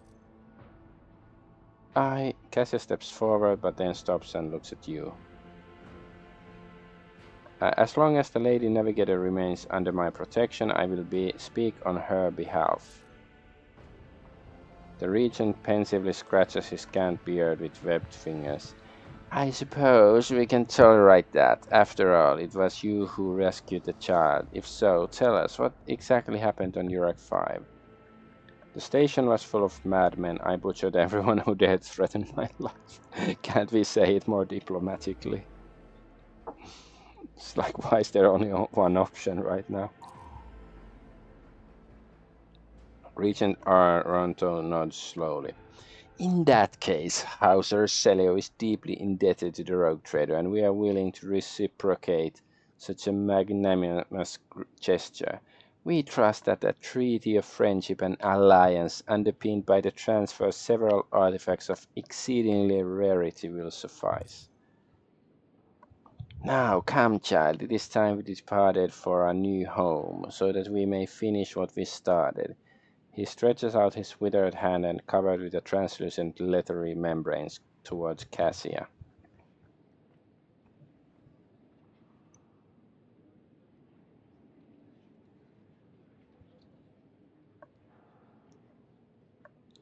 I guess we should say, Cassia, I would be honored if you decided to stay.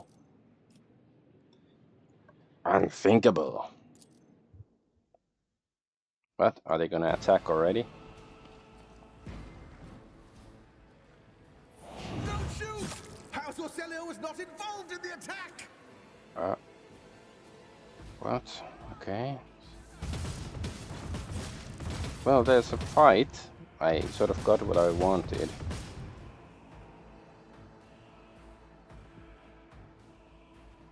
Grovel before the faithful. For the Emperor! So... Oh, she was already attacked. So, Navy's bodyguards. Navigator Elena. So who's the guy, Regent Aranto? So he doesn't want to fight, but Elena does want to fight. Okay. Elena. That's a completely normal Finnish name. Oh, why are we here? Oh,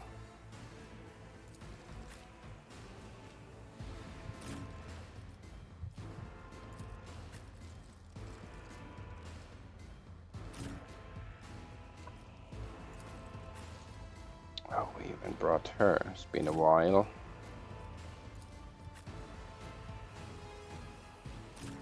What's this? Oh, that's J.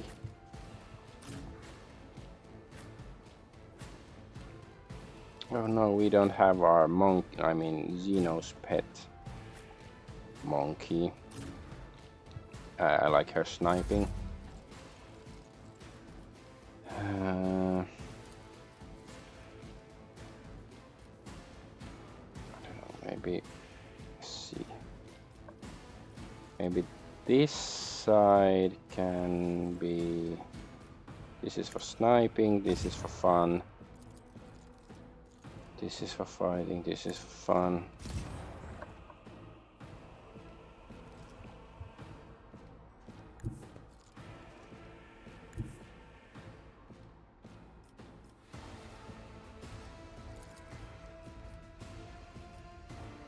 I know what I'm doing, usually. Are you sledgehammer? Overwhelming. Don't get too cocky. Let's see, okay, we can shoot this guy. Who can we shoot? This guy, this guy. I can do that. Right incentive.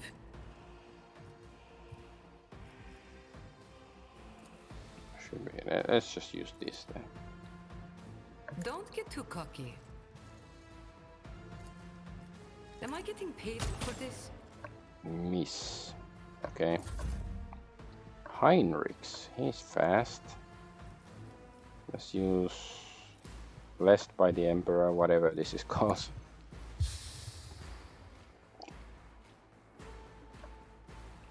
But we got the fight we were looking for, so that's nice. Shield of the Emperor, yeah. Alright, then let's go fight.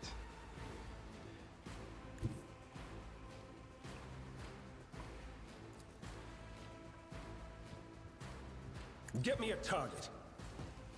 Stay on target. Nothing stands against Okay, me. nice hit.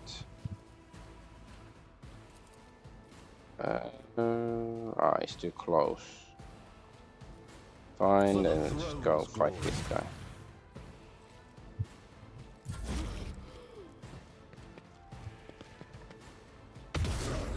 Ouch. Vengeance will be swift. Break them around. Ow.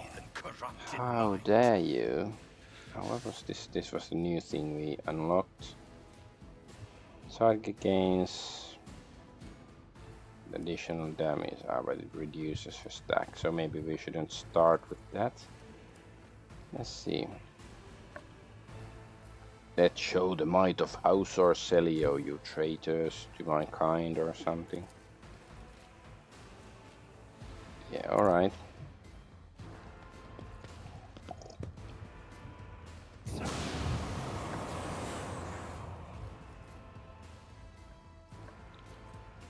Hey,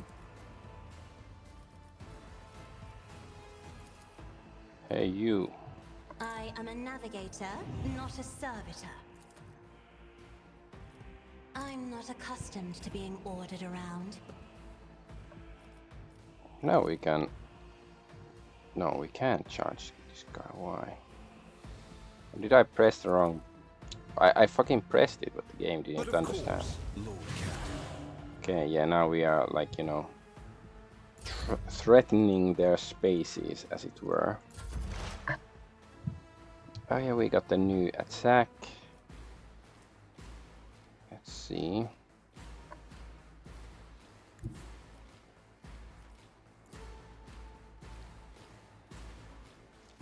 I fucking pressed the button, you fucking retarded game. Okay. Let's go.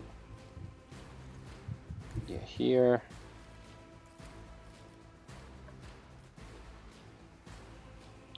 We don't scream at the boss, but I guess that's good enough. Oh, let's use the melee weapon. Oh no, we have Death Whisper, so we can shoot somebody.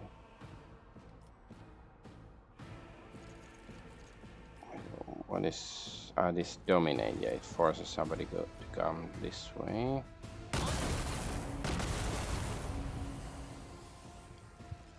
Right, let's protect Cassia.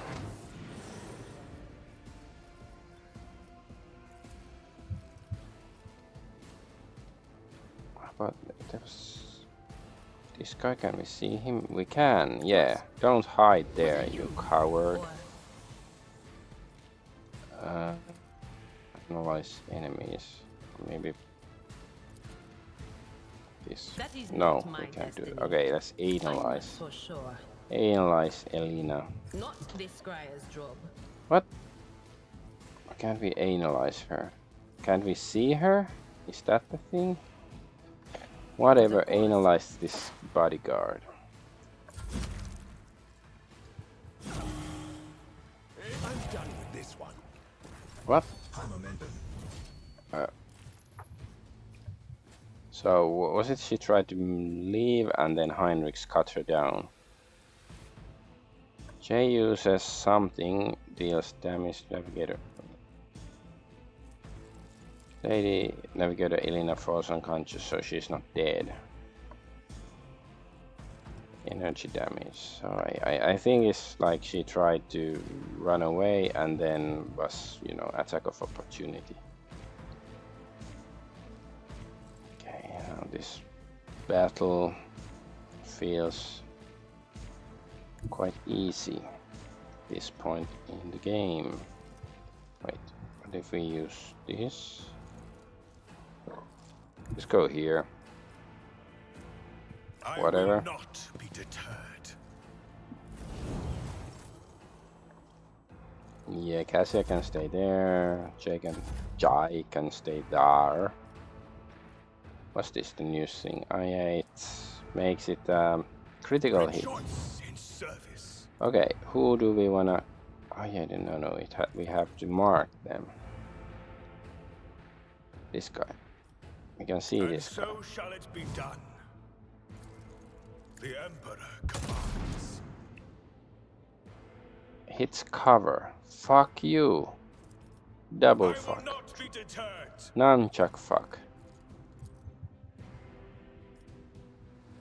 Okay, that's difficult to hit. That wasn't great. May my wrath be thy undoing. Actions will speak louder than words. No. Yeah. Yes. All right. Let's try it. Yes. Yes. Okay, he's not dead, but at least he's damaged. Dead, not damaged. No, I mean damaged, not dead.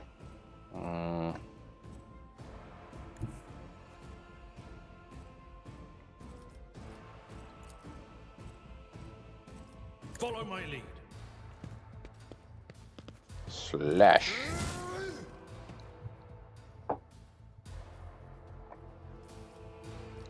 At your beck and call. Indeed.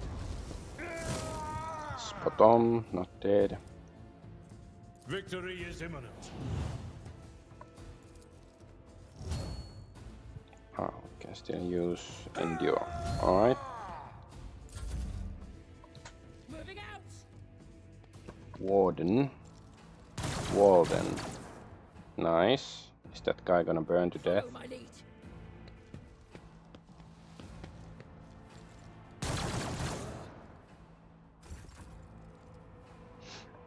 Jai.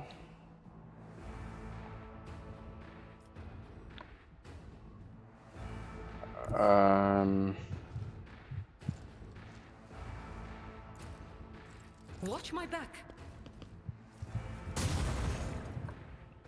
Katso selkääni, as they would say in Finnish. As I said in Finnish. Don't get too cocky. Don't put your cock in my mouth.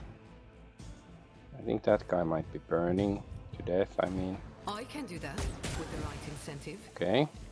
Is he poisoned? I think he is.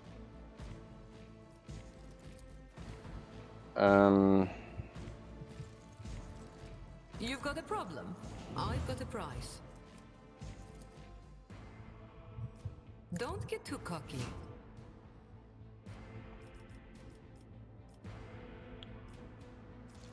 Who do we give an extra turn to? Maybe just Cassia. Hello, Cassia.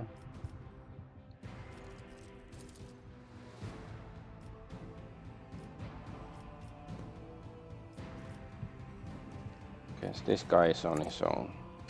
Splom, he's not dead. He's getting there. If I may, I must not falter. Why did he move more? I don't really understand.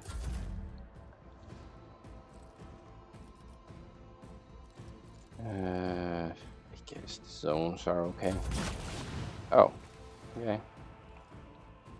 Nicely fell down.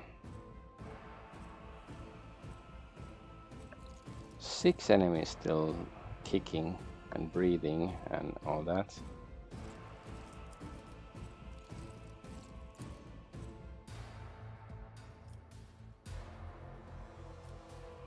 Let me shoot this guy. Let's see to it. High momentum. Nice. Our foes obliterated. Artsy Ars foes. Your reckoning is due. How's this enfeeble? Guess we should. I freaking pressed the button. It's not a really big area. Now that guy's enfeebled.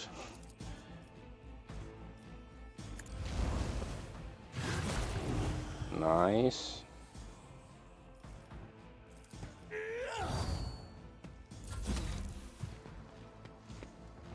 Three enemies left. Who is the third one? Let this be a warning to all who oppose us. Oh, okay, there. Alright, alright. Cassie.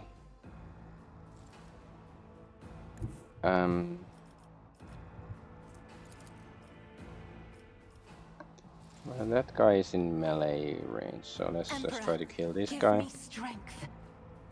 As duty demands. Hey, I used a hotkey. Isn't Okay, this a job for Abelard, the can you serfs? take care of it? Magazete. Oh. Okay.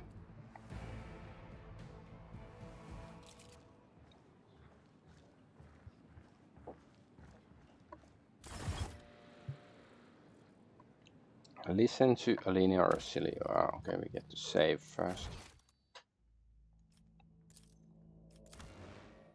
I think what's more important is looting the corpses than talking to this traitor.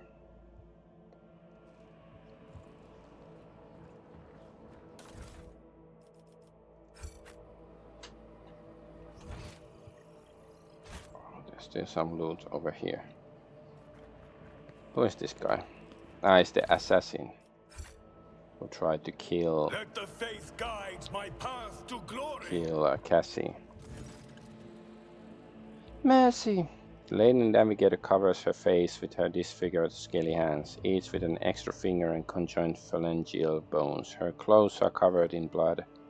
I just realized I'm really glad I didn't spend the extra money for this ceremony.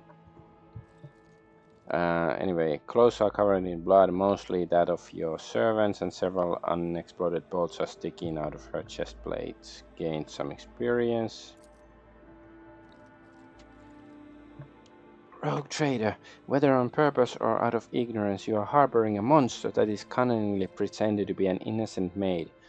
Spare me, I, Elena Hateria Ocelio, will swear to tell the whole truth about the madness that is devouring House Ocelio like a malignant tumor. Do not let the regent deceive you with honeyed lies, lest the cursed child ruin your protectorate as well. You see rage and despair in Lady Navigator's face, but neither is directed at you.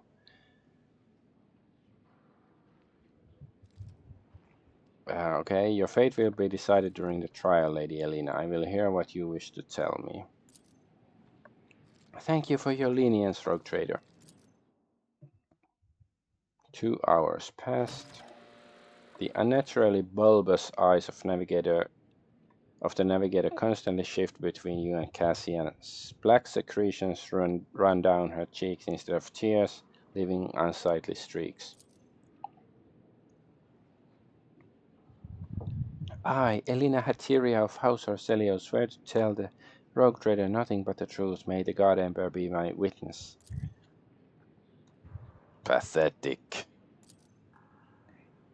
Silence! With all due respect, House Orcelio has hardly covered itself in glory thus far today. It is time its representatives answered the rogue trader.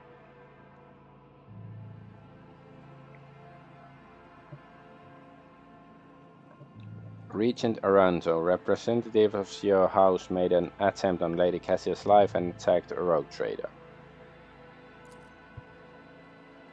Rogue trader, House Orcelio humbly asks for your lenience and forgiveness. We could not even imagine these wild rats could be scurrying among our ranks. As for them sneaking into Rogue Trader's palace and staging an unthinkable crime, God Emperor, be our witness. The accursed renegades seek to spark a feud between our houses.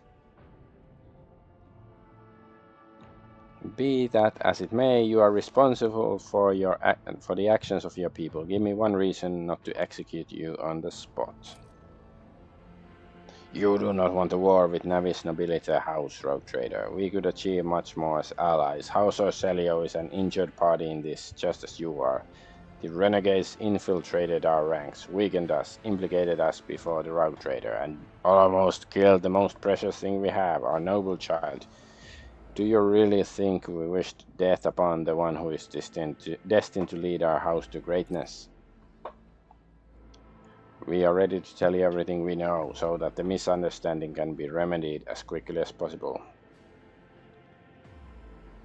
Tell me more about the renegades. They are madmen. And women, don't misgender her, who seek to destroy the centuries-old traditions of our great house, so carefully nurtured by the previous novator Tisiphone or Celio. Titiphone, Titis, they deemed the century of her rule a tyranny, and our most sacred relic a curse that must be destroyed. Fools, if the Atlas were to be destroyed, the whole house Orcelio would follow it into oblivion. Why do renegades seek to destroy the house's relic? They dread its power. Only a novator can fully grasp the mysteries and harness the power of the Starway Atlas. What the renegades call a leash, we call a guiding star. A novator is a patriarch or matriarch that rules over a navigator house, a figurative and often biological father or mother of the dynasty. Why are people trying to kill Cassia? Everyone in the house knows the child is a keeper of the one true Starway Atlas, which once belonged to our great novator Tisiphone or Celio. The ungrateful wretches secretly hated her grace, and when Tisiphone abdicated her responsibilities and set off for parts unknown, they staged a revolt to destroy her successor. Does Cassia really carry Tisiphone's atlas? We believe it with all our hearts. The Novators spent many cycles on the world where the child was born. It is said that everyone who witnessed the miracle of her birth simultaneously departed for a destination known only to the Novator. Tisiphone gave the order and followed them soon after, leaving her precious gift, the Atlas, to Cassia and therefore marking her as the successor. It looks like House Orselio has fallen on hard times. Sort of random comment, but okay. The regent stays silent and replies, "To call your statement false would be a lie. For many years we managed to maintain the fragile balance within our house. But then, the Novator's departure shook the faith of many. The treasury is empty, the navigators are scattered, the warp routes are scrambled, and many of our allies cannot be reached, which is why it is so important to complete the child's education. It is Cassia's duty to take Tisiphone's place and lead the house to prosperity. Such is her destiny."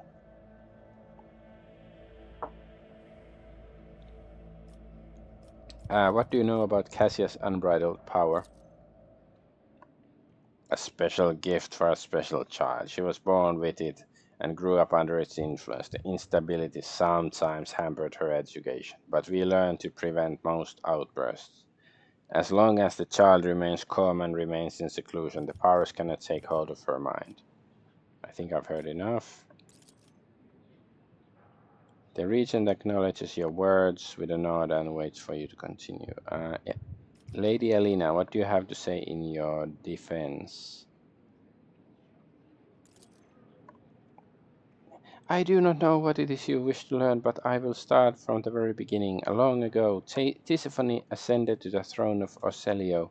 She was a daring novator who brought part of the house to the expanse, hoping to strengthen our position in the Imperium. The house prospered, but Tisiphone was never satisfied.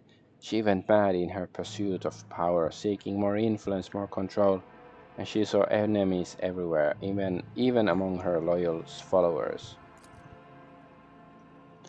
Paranoia was slowly driving Tisiphone insane, and one day she created the Starway Atlas, a relic that is implanted in our bodies at birth, a noose around our necks, our gift and our damnation. Tisiphone used the Atlas to control us, subdue our will, and mold our thoughts. If anyone put a toe out of line, she killed them with a glance.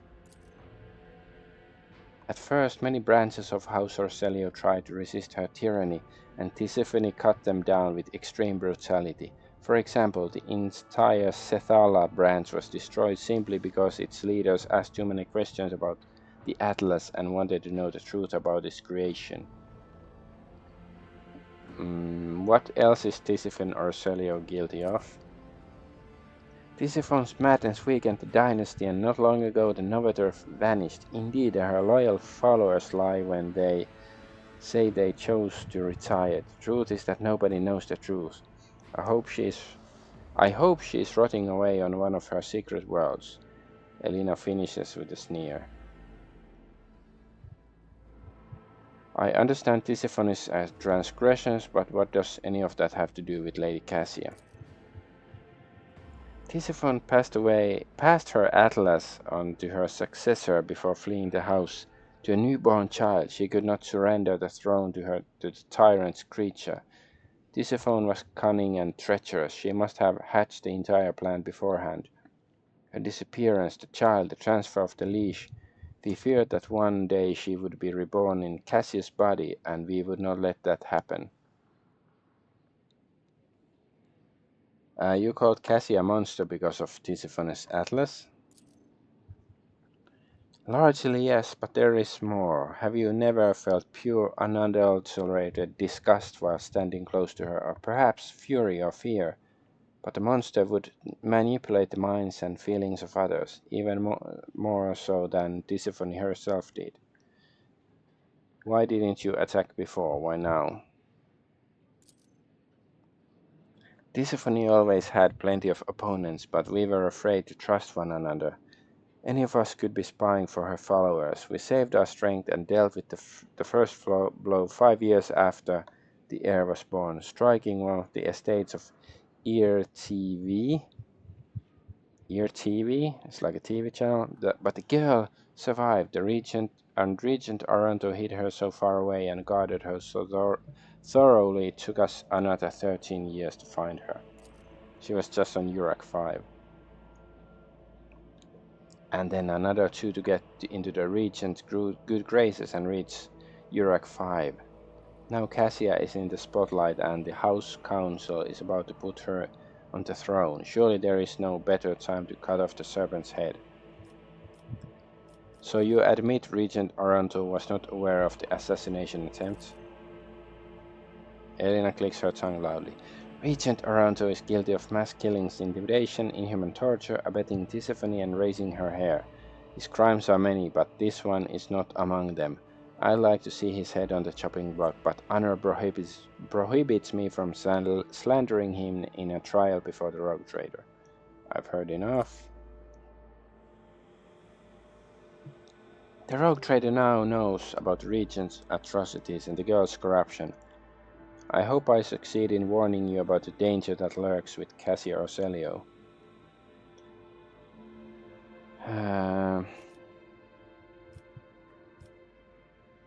Okay, so Lady Cassia, you two are an injured party in this. What would you do in my place? There can be no doubt the traitors must be executed. All their complaints about Tisiphone's tyranny are merely a cover for their self-interest and their desire to seize power over the house. Did they hate Tisiphone? Perhaps. But I did not wrong them, neither did your people. As for the esteemed regent and his people, I do not think they are guilty of the traitor's trespasses, but they are responsible for bringing them here, and therefore it would be fair to ask House Orselio for compensation for his negligence. Ooh, I like the way she thinks. Vile wretch, who do you think you are? Will you now start killing those who have displeased you as Tisiphone did before you? The fury on Elena's face gives way to desperation once it realizes what she just said. She slowly reaches for the atlases embedded in her chest, looking at Cassia with obvious fear.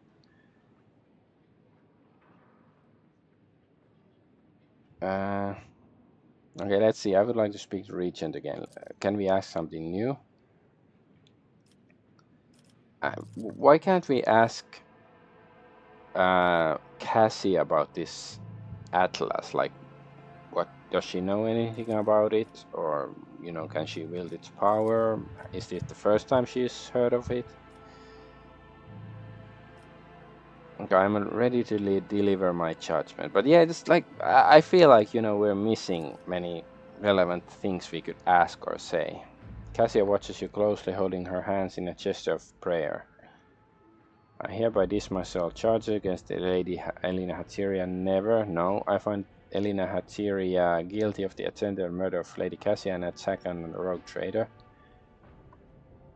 I found both sides of House Orselio guilty and hereby sentence you to death. I guess we will listen to Cassie on this one. But it's like, I really wish we would have more options to, more like, clues to look into, and also about the claims about Tisiphone. Like, we just have the claims about her. But I guess I find Lady Elena Hatteria guilty of the attempted murder of Lady Cassia and the attack on the rogue trader.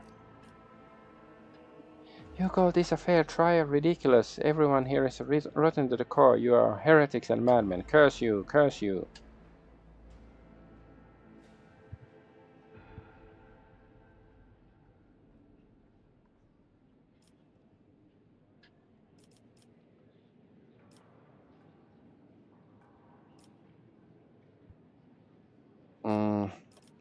Let's try this. Persuasion 70. Lady Cassia, I ask you to do your duty as custodian of the house, of the Atlas of House Orselio. Fail. No, I would never. Forgive me, rogue trader. I refuse. I'm a navigator, not an executioner. I'm a doctor, not a doorstop. Okay, fine. I sentence Lady Elena to 2,000 years in prison in the dungeon of the von Valencius dynasty.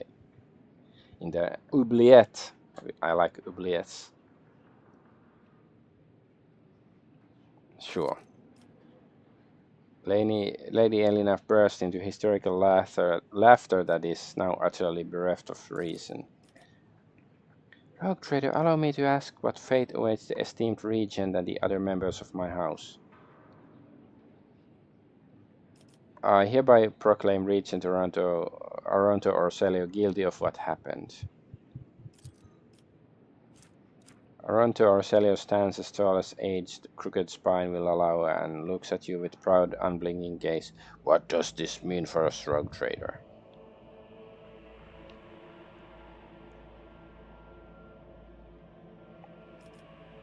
Commerce 65%. Let's see. I could forget about what happened if our House Orselio publicly proclaimed an alliance between our dynasties. Success, with great pleasure. Our emissary will contact yours and deliver the scrolls for your signature and seal. May the Emperor bless this new alliance. Nice. Nevertheless, we must remind you this is a turbulent time for our House Orselio. We are delighted to be allies with the Rogue Trader, but until our internal and external conflicts are resolved, our capacity for assisting you will be limited.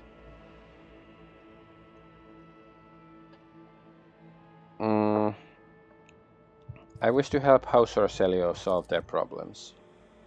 The regent's sagging skin quivers when he sighs. It would be highly disrespectful of us to refuse the aid of a rogue trader. We around Orselio do hereby accept your offer. If you will allow, we shall discuss details later. Yeah, give them like, $50. It is settled then. Arando shifts his unblinking gaze to Cassia. And yet, there is still one matter we need to discuss, Rogue Trader. As we said earlier, the child must return to the fold of her house. We hope you will be gracious enough to acquiesce.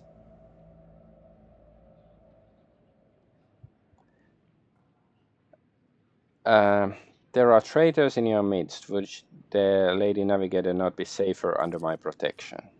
Success. There's a pregnant pause. The regent stares at you. It's not really safer because she goes on dangerous away missions all the time. But anyway, there's a pregnant pause and the regent stares at you as if trying to peer in through the skin, muscle and bone and see the darkest corners of your heart. You are not wrong, Rogue Trader. If you are willing to take care of the child while we deal with our problem, so be it. And now we must bid you farewell. Bid you adieu. Bye-bye, toodaloo. Regent Aronto gives Cassia one final look and then, with a trembling hand, directs the servants to head towards the exit. Maybe I should have just executed all of them. But it's because of Cassia. It's her family after all.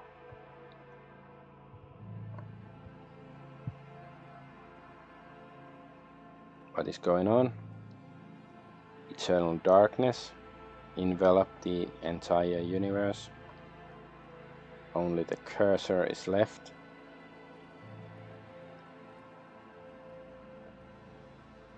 Hello, Mr. Game. Okay.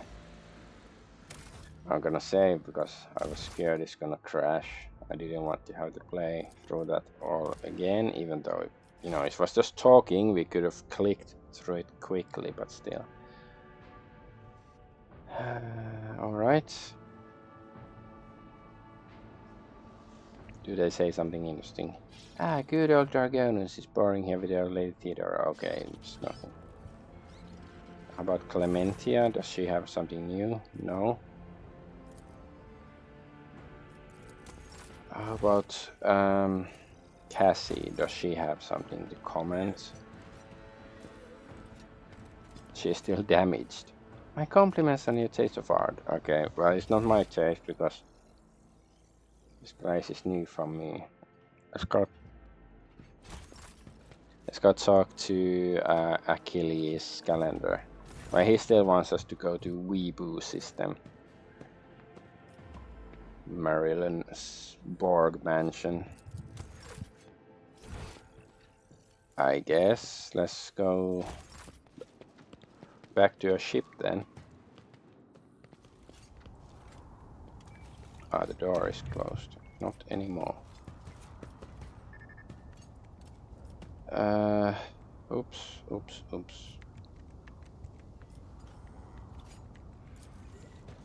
I guess Mundus Valancius.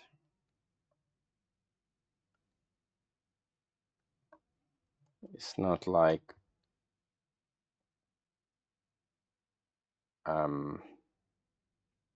there's much point in talking. Or do I want to go talk to... Do I still have... Okay, I have to talk. Fuck, I should have just gone there. I guess since we are here, let's go to the main map and then go to talk to... No, it doesn't matter because we would have come here anyways. When we go to the star map, right? I don't know. But yeah, we have to talk to Cassia still to finish the quest.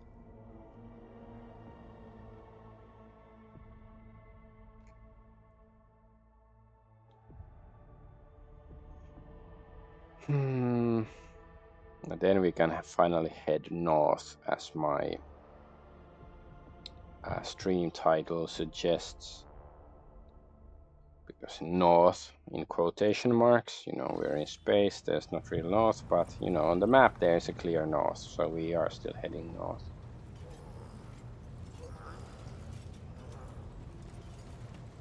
It is so fortunate you have come. I admit I was seeking you out myself. After the events on Argonaut, it felt like an anthracite grey mantle had dropped on my shoulders. I spent a long time thinking about our very first meeting and what happened next. I cannot wait to shake off this dreary color. It was very naive of me to follow in the footsteps of the man who raised me in a gilded cage. And it was naive of me to trust you. And yet, our cooperation serves to keep in line not only the enemies of House Orselio, but my own people as well. Few would dare to speak openly against the navigator of a respectable rogue trader. Therefore, I might as well keep guiding your vessel through the Sea of Souls, for as long as our destinies are aligned. Wait, I hope you're feeling a little safer now that Elena Orselio has been executed, but she wasn't executed, she's in jail. On the contrary, Lord Captain. The mere thought of what happened tightens a grey-blue slip noose around my throat. To realize, again and again, how fervently your subjects hate you. I am sorry, Lord Captain. I should not have darkened your colors with my own struggles. You did not mention the Starway Atlas when we met. I would never reveal this secret to an outsider, but you have come to my aid more than once already. The Starway Atlas is a sacred artifact of House Orselio. It helps our navigators chart a course through the warp. This crystal, the Atlas, has been inside me for as long as I can remember, giving me strength. But the others... I noticed the renegades in the palace were choked by ashen ghosts of despair when we met face to face. I swear the ghosts were reaching for their atlases. So the Atlas is some kind of crystal that is implanted in the navigators of House Orselio at birth. But my Atlas is much more powerful than the others. It's the Atlas of Tisiphone herself. That is what people have whispered behind my back my whole life, although no one knew for certain. But I always suspected. I simply did not wish to admit it to myself. When the dark blue ice of my soul made Felek's heart stop on Urak 5, I instantly knew. And by then there was no sense in lying to myself. Certain navigators in your house fear the Atlas's powers. Certain navigators in my house have tried to kill me more than once. But the tales of Tisiphone's brutality, I am beginning to wonder. What if they are all true? What if I will be a new tormentor to those who serve me?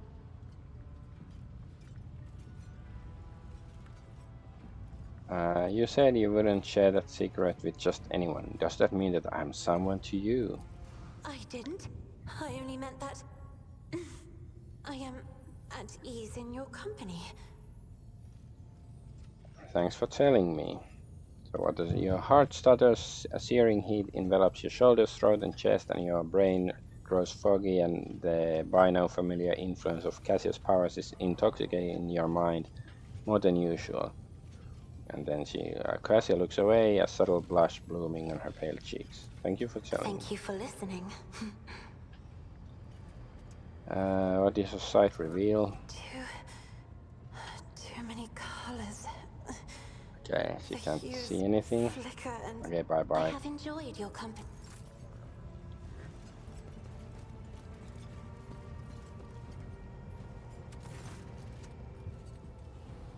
My personal log states that the ship's Vox system is malfunctioning. Can you explain? Guard, Captain. The Voxmaster is caught off guard by a question. It takes her a moment to find her words. The Vox system is malfunctioning as expected, and no communication problems have been reported by any of the crew. Please allow me to check the system's calibration settings in your presence to alleviate any concerns you may have about its performance. The Voxmaster's thin fingers dart between hundreds of wires and cables on the control panel. Flipping switches and turning dials, she issues commands and methodically checks the lines of communication with the crew on every deck. At least accompanied by the sound of static, the crackling of the Vox, and the flickering of the signaling lights, the dance of her hands concludes. All finished, Lord Captain. No issues detected. The system is working as expected. She studies your face as she awaits your response. Thank you for your services, Mr. Stolman. Lord Captain, okay, I don't really understand what's the point in that, but maybe it's a storyline that's developing. Lord Captain. Lord Captain. Can we talk to Heinrichs about the ship To what we do I owe found this with visit? that? Oh.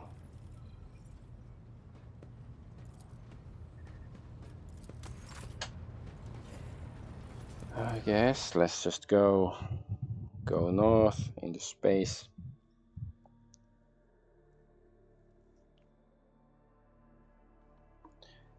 Go space, do do do do do. So this is unexplored. Within rumor of proximity Pilgrim's Way, okay. Or in proximity of rumor, whatever. Whatever it is that I said.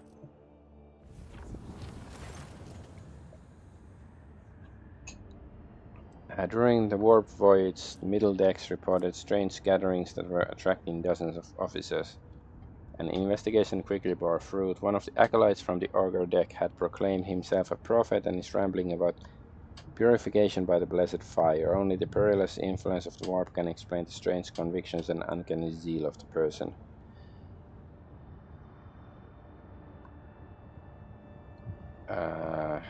I guess just coercion. Dispose of the newly emergent prophet and ban the cult. The mysterious disappearance of the prophet and more frequent inspections of decks and living quarters quickly put an end to the growing popularity of the sect. After a few days, the people who visited the gatherings preferred to simply put the episode behind them.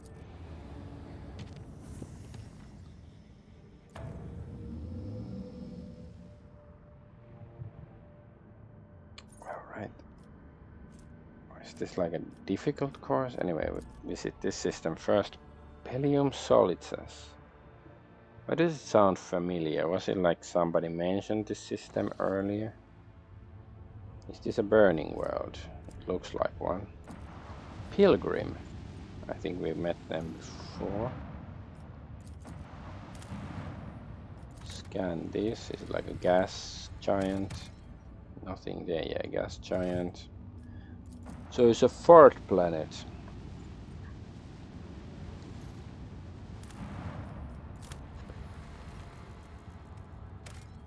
Desert world. Arrakis. Well, I don't think there's gonna be worms and Fremen.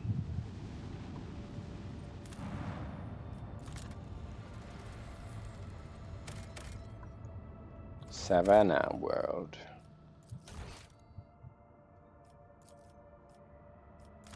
For some reason I was like imagining lions and then like somebody running like in Baywatch in the intro. Some people stand in the darkness, afraid to step into the light. I don't know how's that related to Savannah, but now it is. Burning world, ogre stuff. Another burning world. This time the fires comes from within the planet. Perpetual volcanic activity creating powerful cyclones of gases, ash and clouds and soot. Now that you know what to look for, the augurs easily locate traces of the mysterious underground constructions. Take use 95. Send sacred machines to explore the peculiar constructions. The operation is difficult but proceeds without a hitch. The machines make way to the unusual constructions and return carrying priceless samples, seemingly uninteresting. These planets and waves of heat. Weaves? Is it wave? It's not waves, it's waves of heat resistant material cause great excitement among the tech priests. Get some experience. The explorers are convinced you are holding the artifacts of a unique ancient Sinnoh civilization. The crew is now calling the builders from the flame. These creatures were accustomed to the incredibly high temperatures of the burning worlds. They may have been a silicon-based life form and even sentient colonies of bacteria. More evidence is required if no research is to continue. Ceramite plating, alright. Pilgrim, let's just save before we talk to them.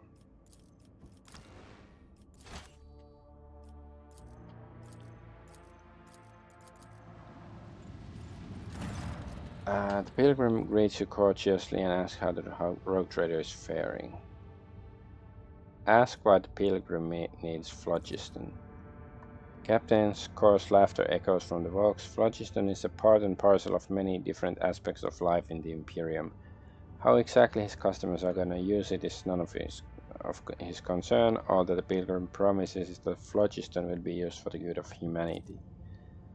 Jay immediately remarks that someone without a name is not to be trusted. Deals with such people do not tend to end well. If she were you, she would first find out his secrets, then scrupulously remove him from the equation.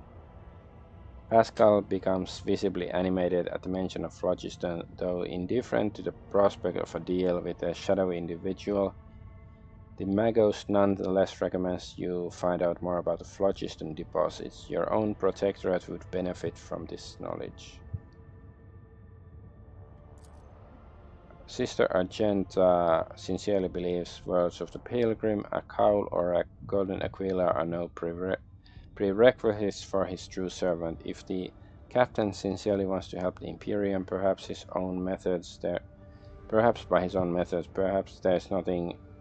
there's nothing questionable about extending a helping hand. Okay, commerce. Propose a deal. Valuable information in exchange for phlogiston. The captain of the Dark Piercer is in the best of spirits. In gratitude of your invaluable help, he sends you a small box containing ancient maps and documents. They appear to speak of a certain imperial world lost many centuries ago. Gain experience and profit factor.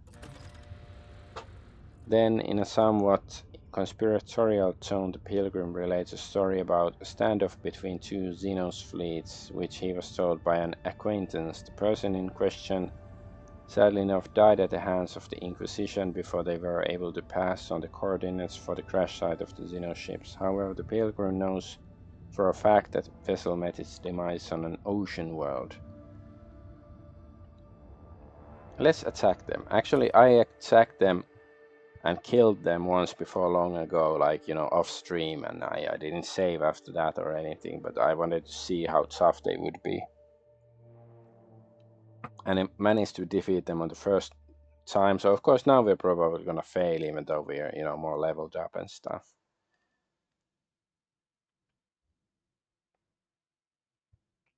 But it sounds a bit evil that we struck a deal with them and now we're gonna kill them.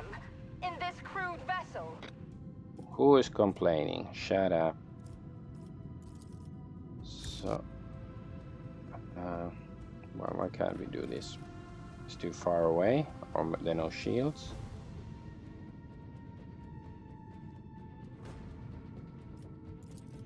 Ah, it's too far away. Alright, it's too far away. How about...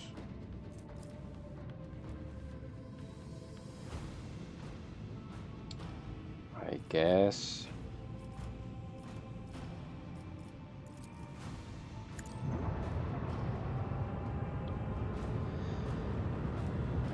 I wanted to ship-to-ship battle anyways today, so...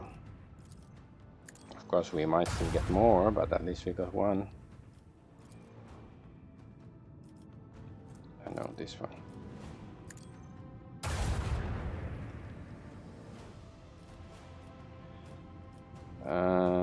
Let's use...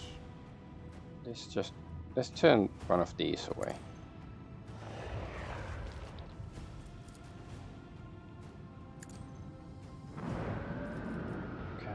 Oh, we can actually shoot this, okay.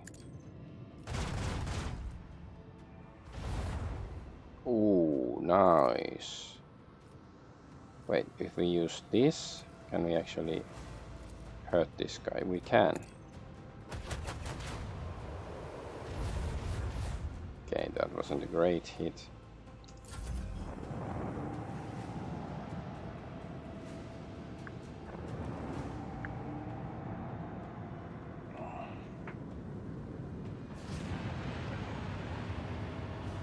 Yeah, I really don't want anybody to like flee this battle, because then they might tell about our violent actions. Oh, we can do this again. No, it's too far away. Fine. Shoot first, ask questions later. That's what all the sages always tell me. Okay, this... can this also? Yes, it can. Alright. So first let's attack this guy.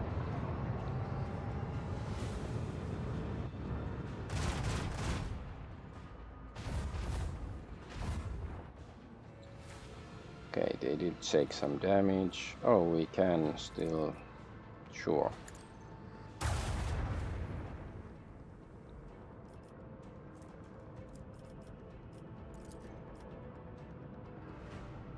Oh. They're too far away. Well, if we...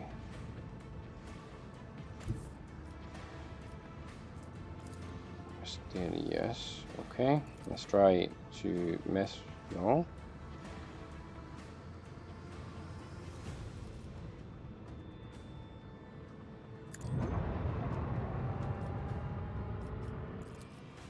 Why can't we mess with... It's too far, but we are within range, right? Whatever, let's shoot them.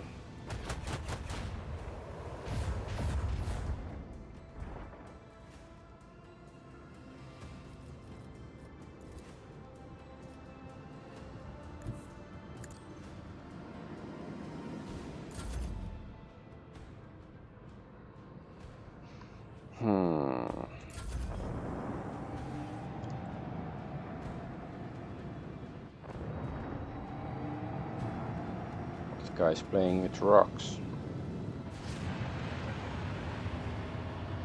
Imperial Universe class mass conveyor.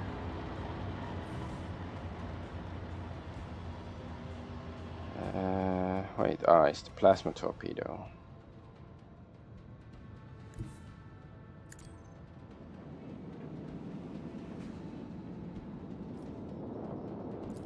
This guy is saying 2. Oh. Nice. We hit. They took some damage.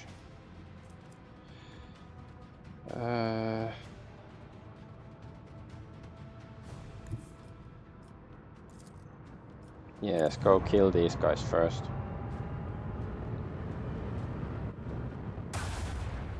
We broke their shield. Now break their spirit. Now break their bum holes.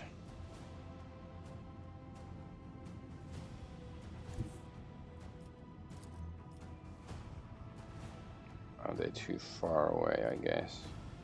Yeah, let's just go here. Should we? Yeah, let's send more missiles or torpedoes. Torpedo bay! So we can, oh, we could turn this guy around. Sure.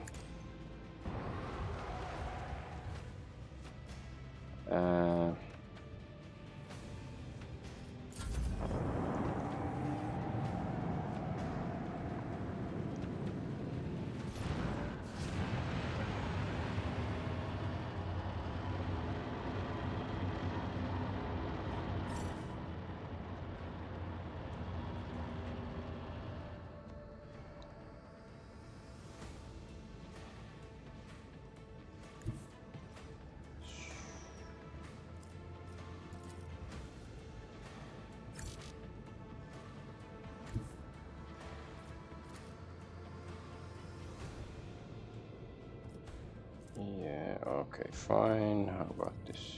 Well, let's just go here.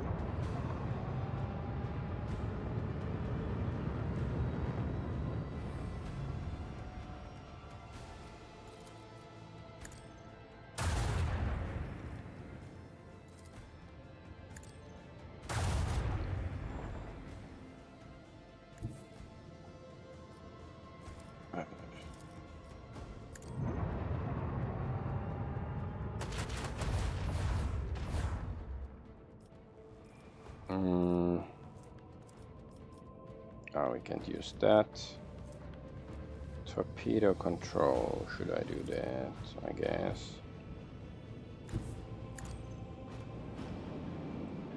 Okay, it's only like 2, so short burning is actually, so they don't have many turns left until they explode. That's probably not great. And then let's turn this guy around.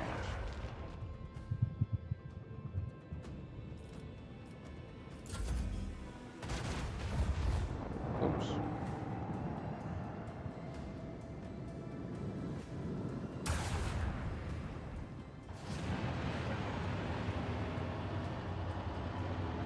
Imperial Universe Mass Conveyor.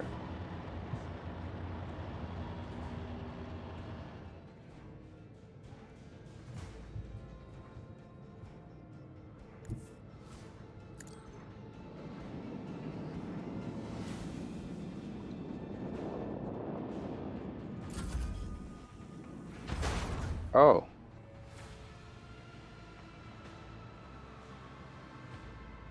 Can we? Yes, we can shoot them, damage them, hurt them. Okay, that guy is straight behind us, so that's very difficult to do anything.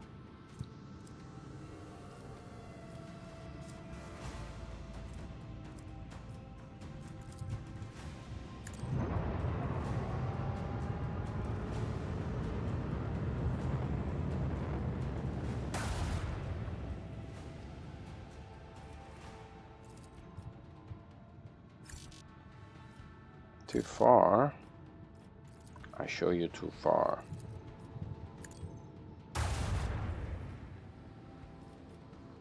Okay, these are not gonna do anything.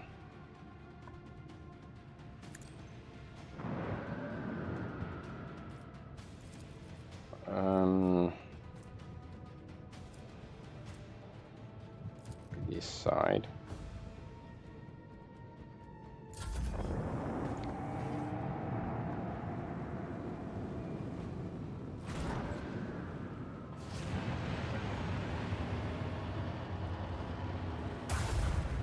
Pew pow pow.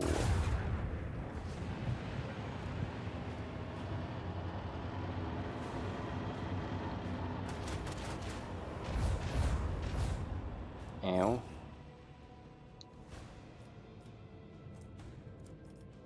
Oh, it's too far away for that. Okay, let's shoot, shoot, shoot.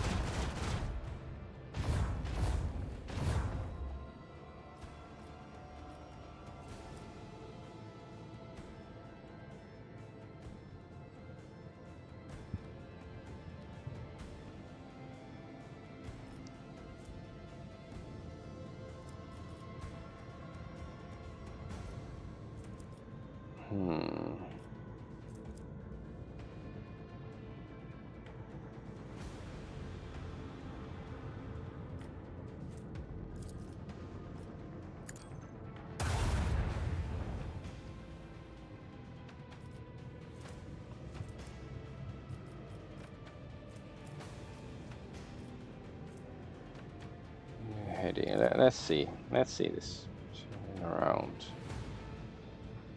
Can we somehow? I guess we can't really.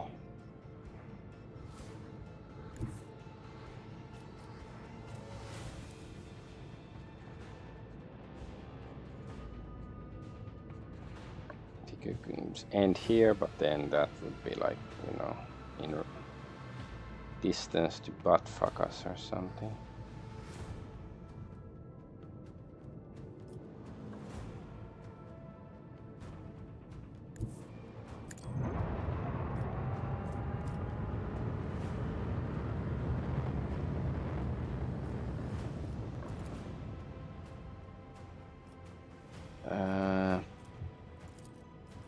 Can use this.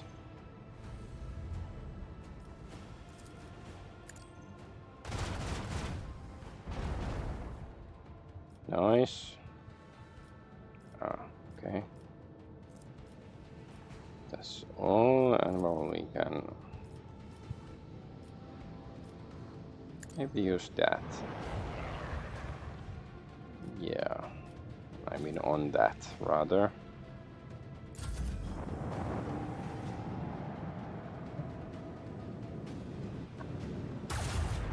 Ow. Ow, ow, ow. My missiles.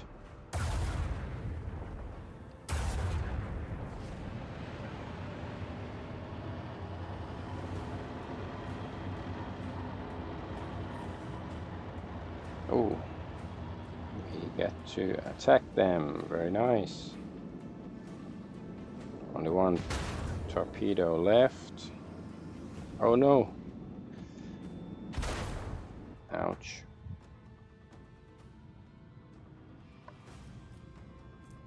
It's too far away.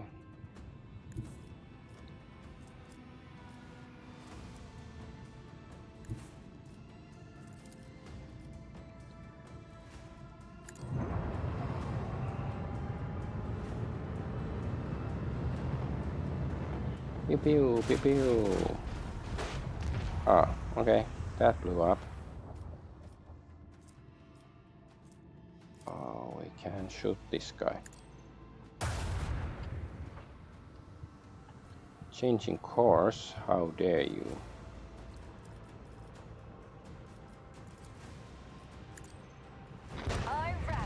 Bomb. Okay. That did it. No level up or anything. Sad.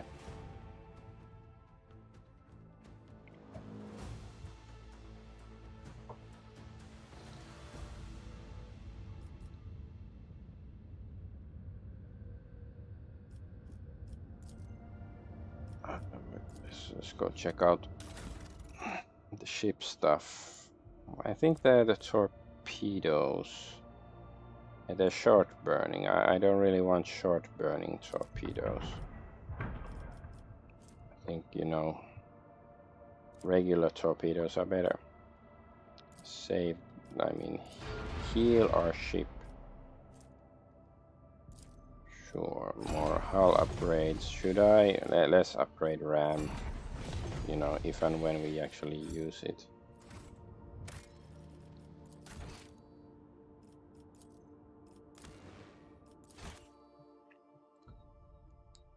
Then let's go check out the desert world. Bones in the desert. Like, what? Did we miss it last time or what? After analyzing the auger data, the officers were surprised to discover that the planet was once covered with oceans. Long ago, an unknown cataclysm caused the seas to dry out and turned the world into a lifeless desert. The most amazing discovery of all was that the skeletal remains of the colossal oceanic organism, some large enough to be seen from orbit. Life is fragile even for creatures this enormous. Okay, so that means nothing. I guess, yeah, whatever. Let's continue on our journey then. Through space.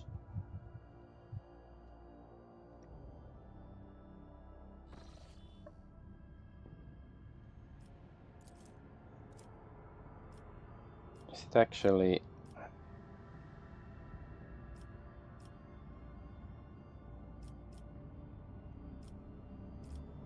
It's probably safer if we head back this way and then go that way.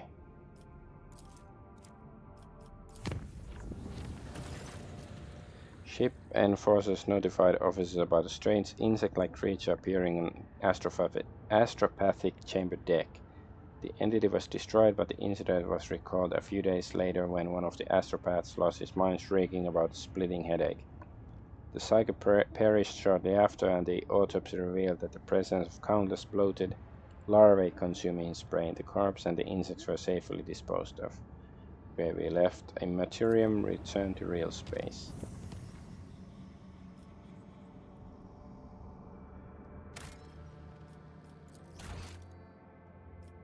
So that was a fun little incident. I wonder how many of these like random incidents they are that they, I guess they don't really mean much, or maybe they like each one contributes like 1 point to the disaster pool, and once it hurts, like, you know, reaches 100 or something, then you're screwed. The command center received an alarming Vox message about the quartermaster. Some of the provisions and drinking water have gone bad and continue to worsen, teeming with fat gray maggots.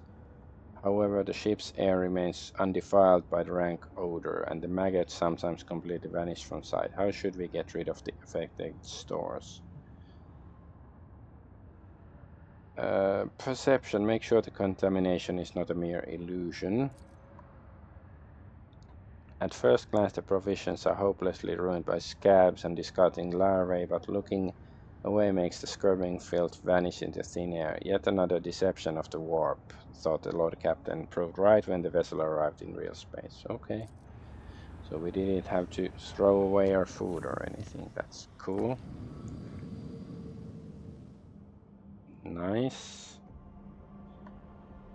And let's go visit this place, Normer 4.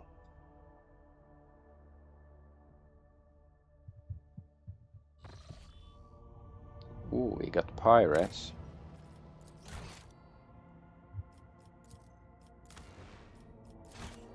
I do fancy a bit of pirate snack every now and then.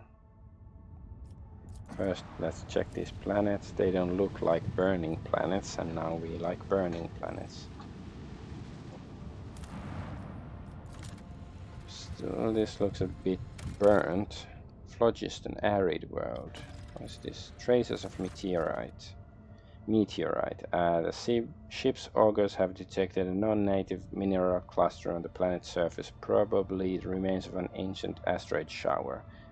At least not a golden shower.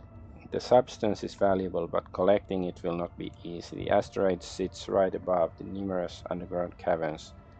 The ancient tunnels and walls are incredibly stable and would like not to bear the weight of a large group of humans, let alone a shuttle. Athletics, take risks, and the shuttle. Success. The crew's expertise made it possible to collect the mineral without disturbing the ancient caverns. Ooh, so there's plasteel and phlogiston. We have only 2 extractiums left, so let's go check out this planet first.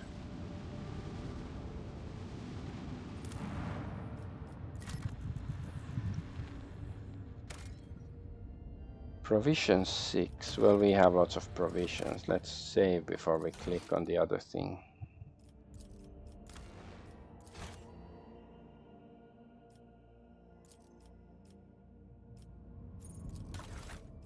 Oh, another archaeotech mechanism fragment. So we have 3 of them now. So yeah, we don't need provisions. We have 46, so I guess let's go fight the pirates first, then we can worry about that stuff. Unless I happen to forget, which would be stupid.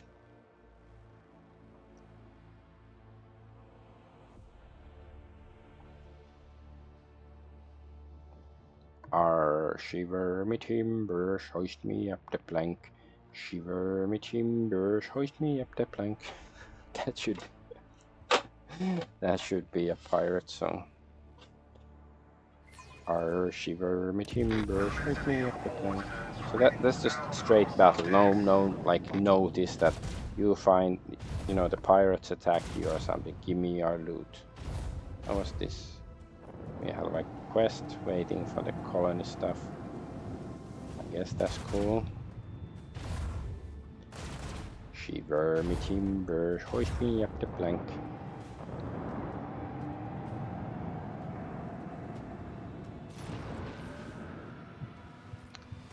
Can this? Yes, we can.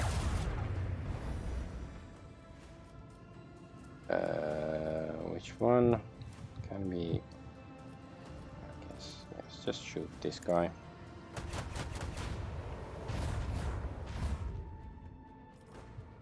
Shiver me timbers, hoist me up the plank.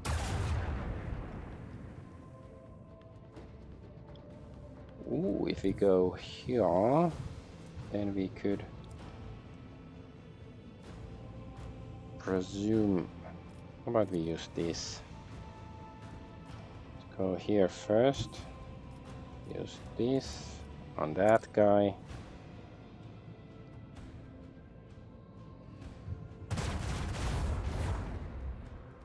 Oh, you're running away, eh? We won't allow. Wait, no. I want to move first, so I'm not too close when the missiles disappear or blow up or whatever. Nice.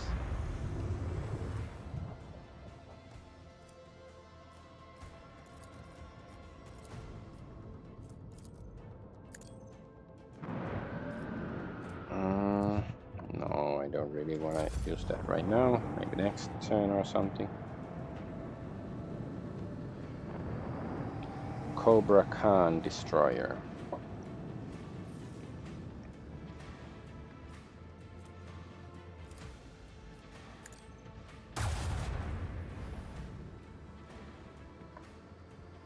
Let's see, this one could shoot that guy. That guy's too far away. And this one also, okay, fine. Okay.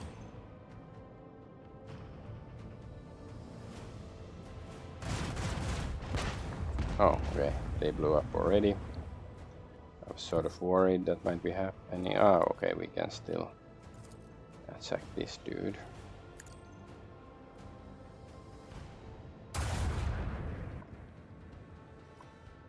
I guess let's power up the forward shields then. Let's just end the turn. Oh, so close. So close yet so far. I guess maybe here, because they're gonna be moving forward at least.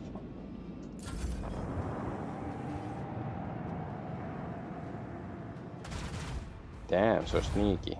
I thought they would shoot first, like Han, because we are in space.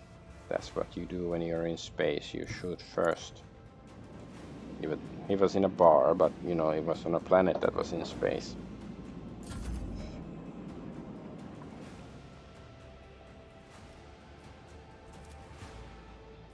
And no, it's too far away.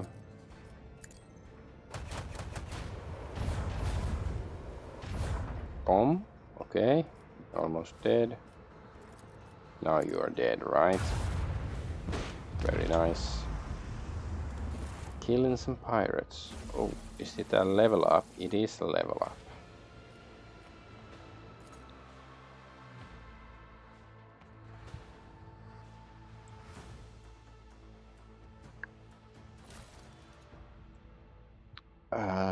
First, oh, this is like some fancy stuff. Boarding party. Flagship launches boarding party to infiltrate enemy ships, starting internal fires, possibly causing engine damage that cripples the ship for 1 round. Can only be used once per round. Duration 1 + 1 round for every 10 points in Supreme Commander's Persuasion. What is the Supreme Commander? Oh, it's her.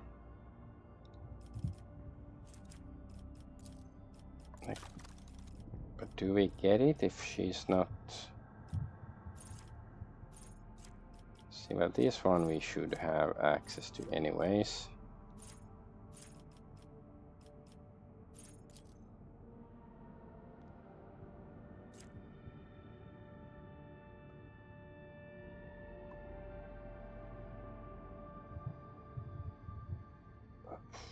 Warp channeler stuff. I don't know, but let's just see if we get anything from... Ah, yeah, no, we haven't yet. Vulnerability scan, we get that, and then boarding party. Okay, yeah, we got boarding party here. Vulnerability scan, alright. I guess we should get something from Master of Maneuvers. We don't use that so often. Warp channel, that's pretty useful usually. Oh, there's another planet here.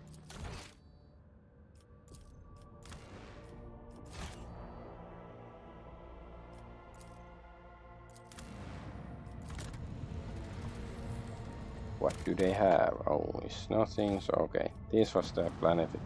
Yeah, phlogiston, blasteel. I guess. Well, we have quite a decent amount of plasteel right now. Maybe I'll just get both. Still. And we have to pray for more extractors, extractors. It used to be a tractor, but then it got an arrow to the knee. Save the Eldari survivors. Yeah, let's go there. We like the Eldari so much.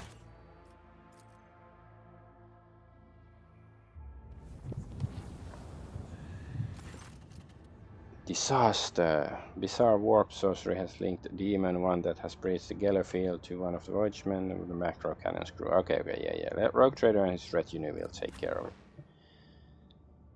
Okay, it's gonna be earlier. She's joining the battle because, you know, it's because of her we are going to that system anyways. Well, we would be going there anyway because it's an unexplored system, but you know, she's the reason we went there first instead of the other place. Well, actually, because the other place is the Viaboo system, and that's like the, I guess, the main storyline stuff, so we not want to do that last, of course. We shall reclaim what is rightfully ours.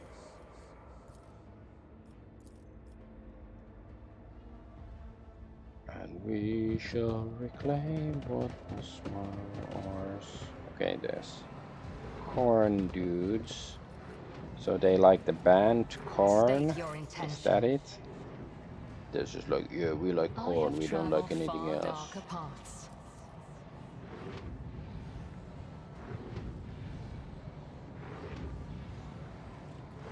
Bloodletter Soulbinder. The impure cannot escape their fate. Come to chaos.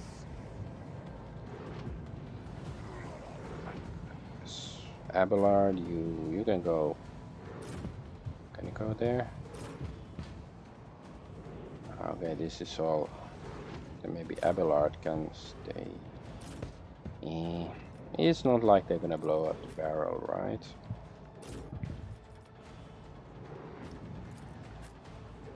Sniperinos can go here.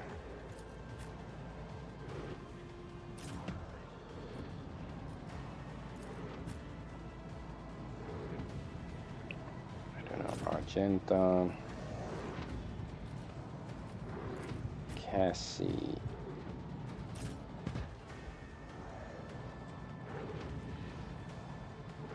No, Jay she can be there because she's gonna move first anyways, right?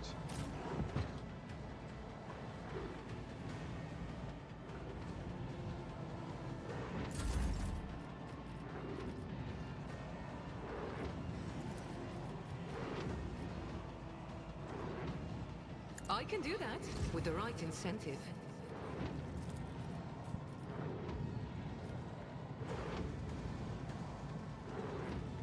Am I getting paid for this? $50.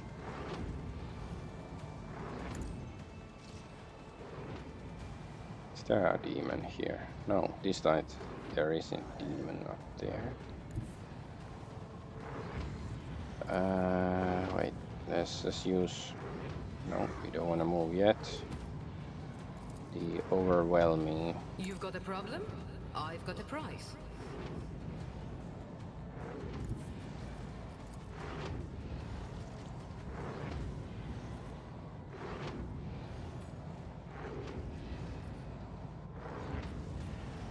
A moving target lives longer.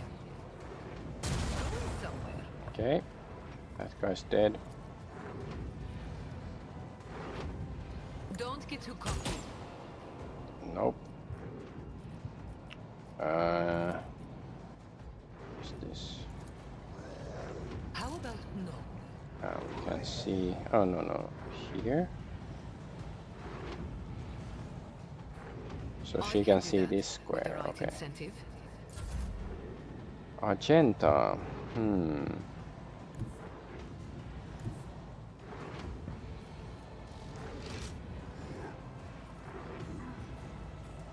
Rejoice in battle! That is not the Emperor's will. I'll do it. Not the greatest attack. As the Emperor commands, I act. Faith without deed fabricated. Nice. Let's wait until they come closer. So we can retreat to this area, I guess.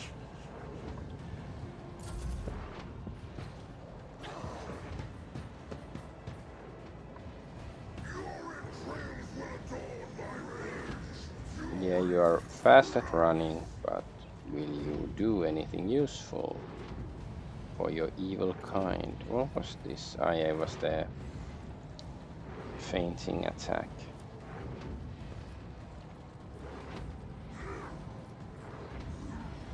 Mutant Psyker doesn't have like many hit points or anything.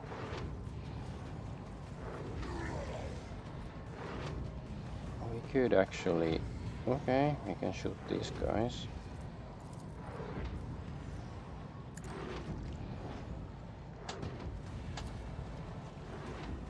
I understand your intent.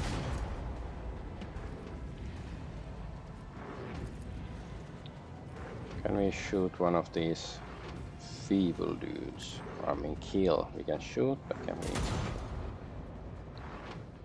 what happened? 13 damage, okay. Not enough.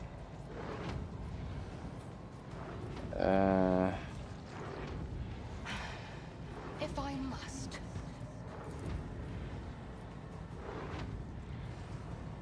Let's just shoot, choose this guy as our next target. If he's still alive next turn. Ooh. Weapon at the ready. They like their flames. I can't blame them. My armor is contempt.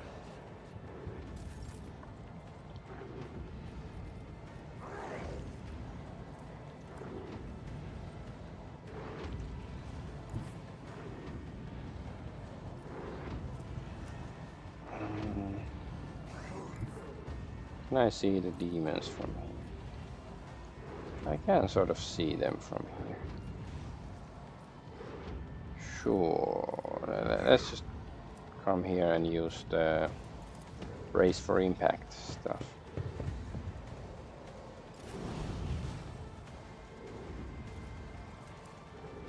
I guess Argenta can go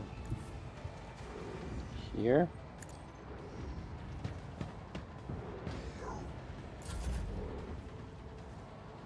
Cassie, maybe she can just go here. Step aside. The navigator is coming.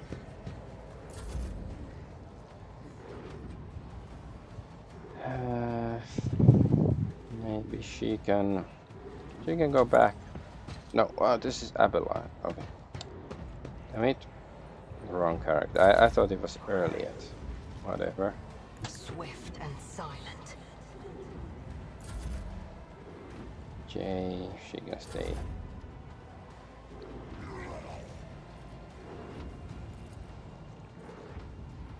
And so shall it be done.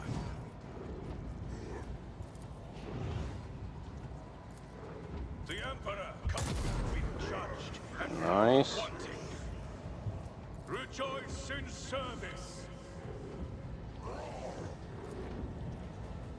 I will not let my fury rain down upon thee. Actions will speak for Nice. ultimate victory. Demon Slayer. Oh, we could actually use this. How many enemies are actually in our sights right now? Wait, we can actually move a bit too. Then sure. Power resides in the will of the righteous. Can shoot this guy. This guy. Oh, okay. Your corrupt Nice, ways stupid fail. demon. Rejoice in service. Yeah, you're getting too close. To all who oppose us. Then just entrench. Emperor commands. Cassie.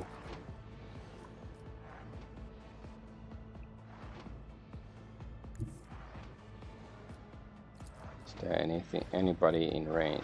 No. This guy. Just I am a navigator, not a servitor. mind fuck this psyker. Another foe painted black. Oops, I see a red door and I want it to be black. Magenta. If you insist, Lord Captain. Oh, we don't have any more demons left. They've gone I'll do it. extinct already. High momentum.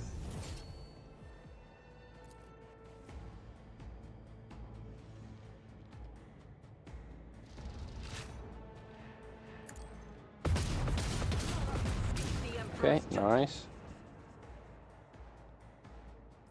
I am his will made manifest.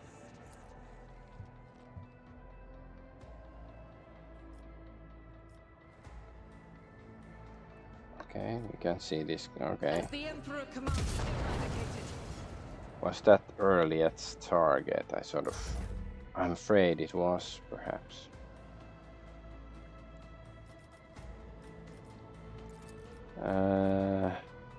Abelard.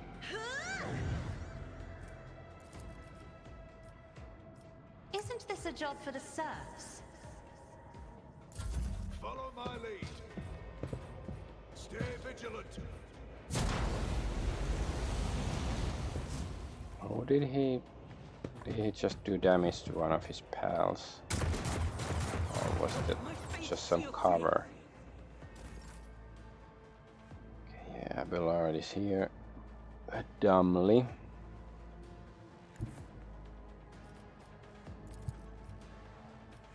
It will be done.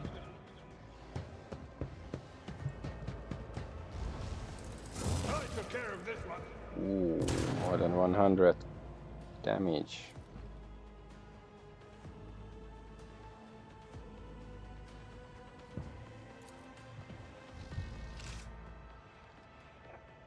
So the enemies. Just one more. Oh, there's a sniper up there. Far, far away. So we can't really... Can we? No, we can't shoot this guy. We can't shoot this guy. Fine, whatever. Then we just gonna use all this crap. At your beck and call. I will do my duty. What's this?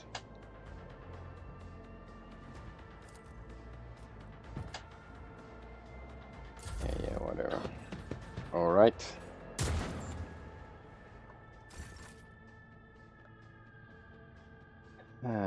J.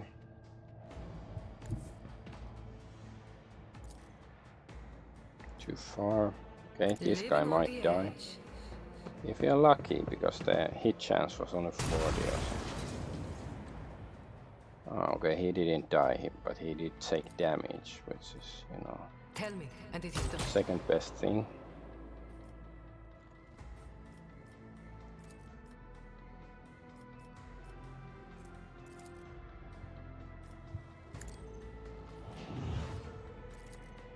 Early yet. You've got a problem, I've got a prize. You? If it Yes, serves you. your cause. Go down. Critical hit, yes. That guy's probably dead.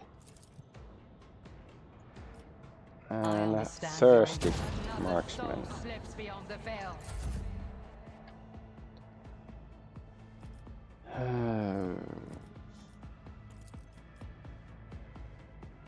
Where's the last guy? Here. Don't get too cocky.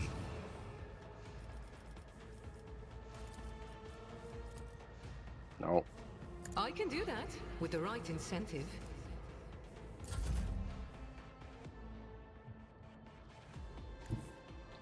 Okay, Argenta, go ask this guy a question. The Emperor will be undone. Nice.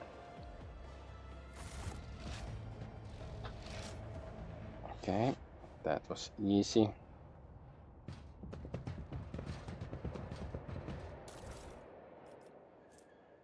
Flamer is just basic flamer. Yeah, we have better flamers now, I guess.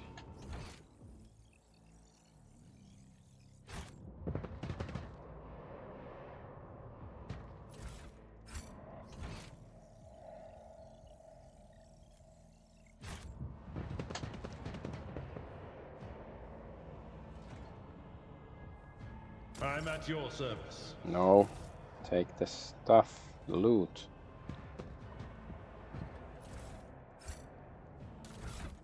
No, wrong button.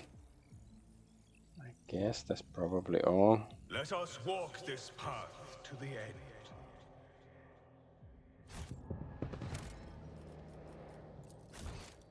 That should be all. Everybody's dead and all the loot's in my pockets.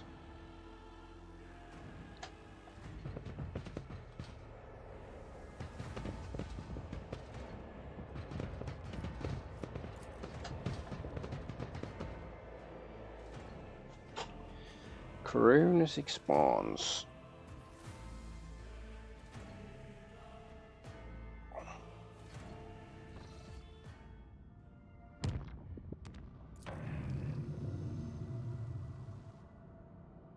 Ooh, you can also go there. Let's see, colony management. Xenos raid. Fuck this. Still need Caspalica, likiness, a lot of that. Dargonus. And we want this. Reputation with the Navy, like 1,500, 10,000.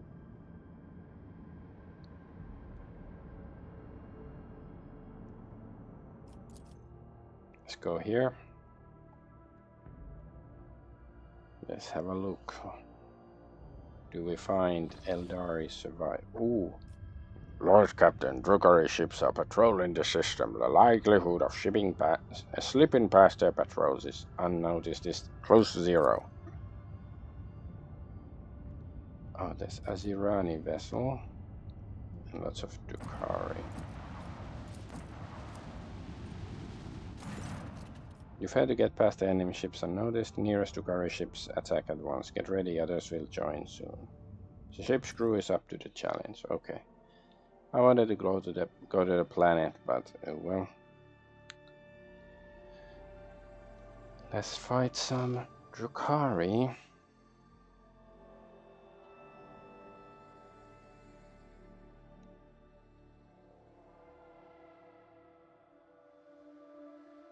Oh yeah, and we have new powers now.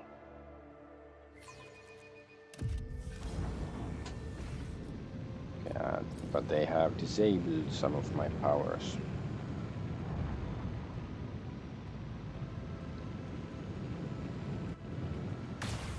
Pew pow pow.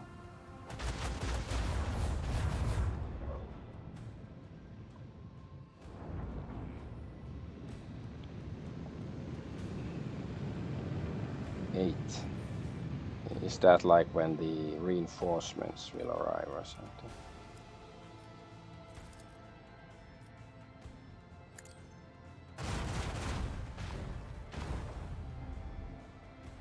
Not a great hit. Let's see.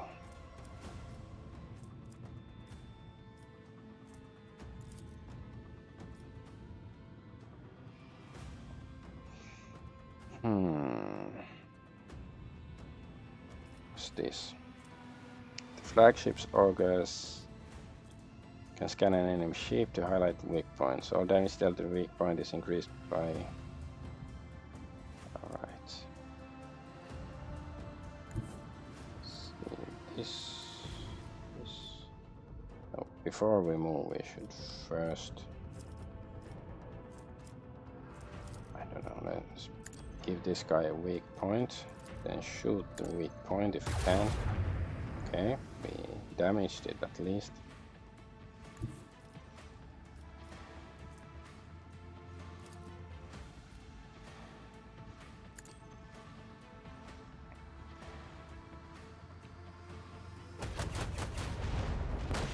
Nice. Kaboom.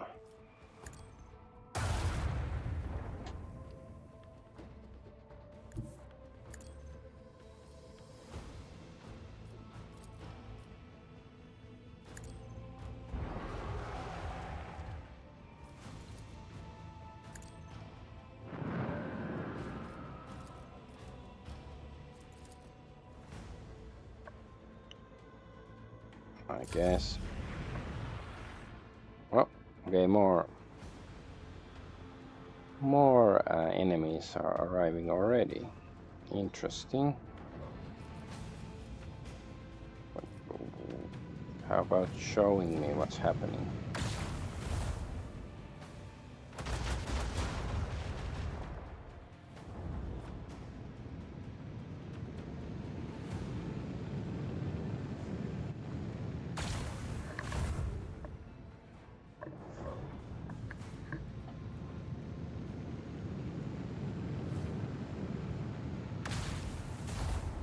Pew pow pow.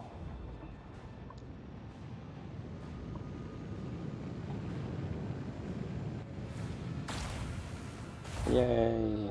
The shield on the correct side was hit.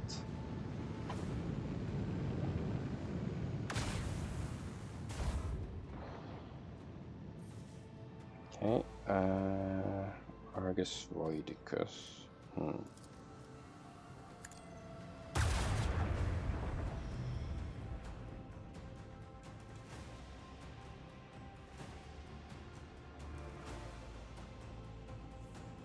Can we... No, where's this guy? We can actually damage or shoot. Obsidian Shadow Field.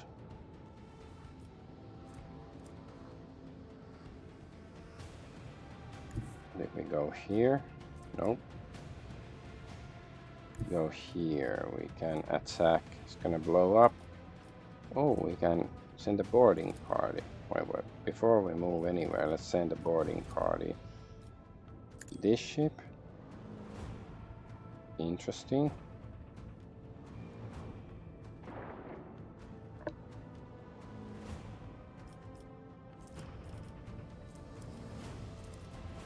Yeah. No, wait, no. Here.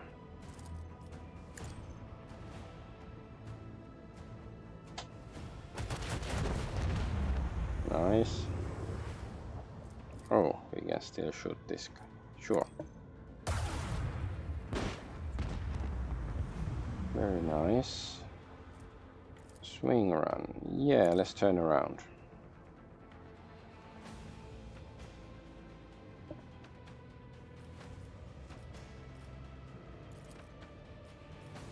Nose.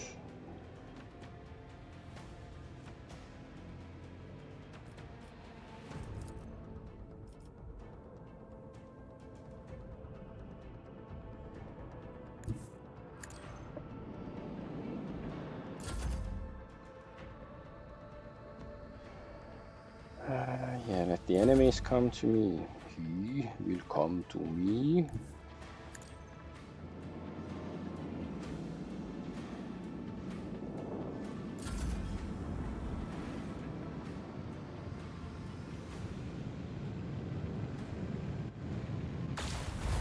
Damn. They're fast. I guess they're friggin' elves, so it makes sense. Naughty elves.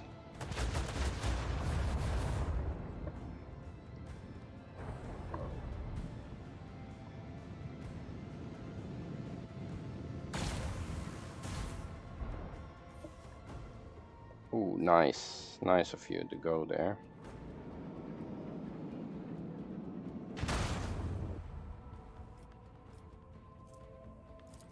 We are in the clouds, so I guess our thingies are reduced, like weapon ranges and accuracies and stuff.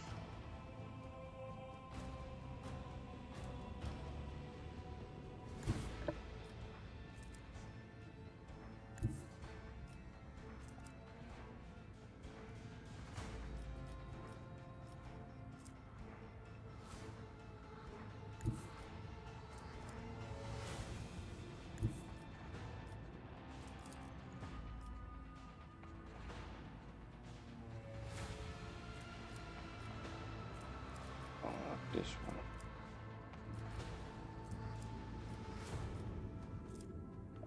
I don't know. Let's see. Let's try this. Damn it! Didn't blow up. Well.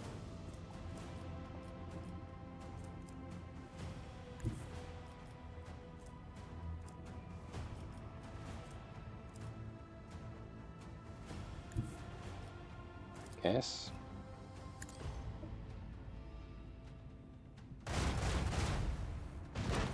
Yes, we've done it.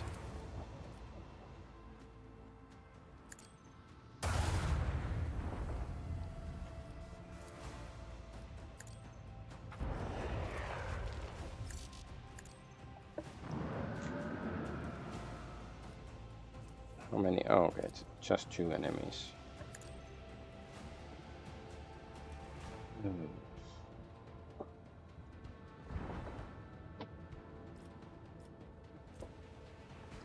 I wish it would tell me which of these macro cannons would be like replenished or whatever. Let's see, just out of curiosity. Okay, we can do this. Damn it, didn't quite blow up.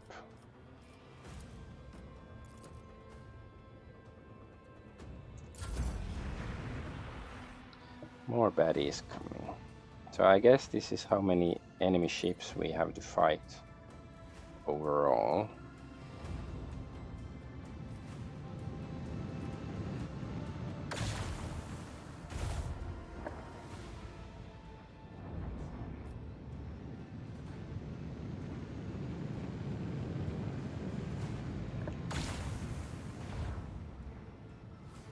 That doesn't seem fair. They weren't even here and they already get to move and attack and damage me.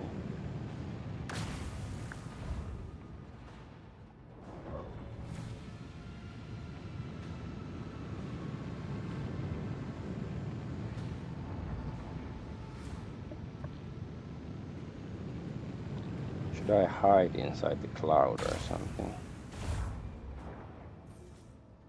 Because the damage is damaging me.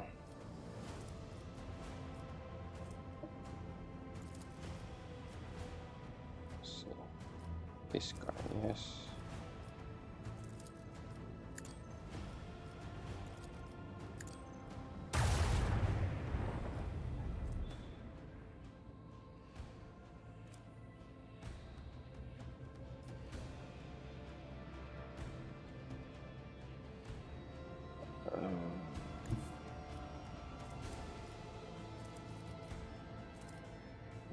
How about just this?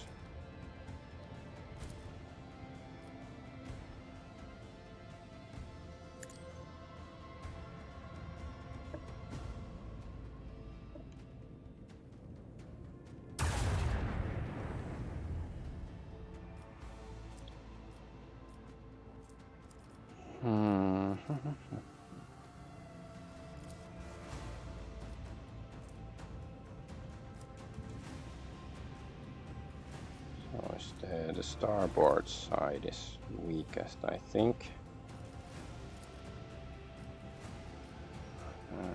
Just damage that with boarding crews.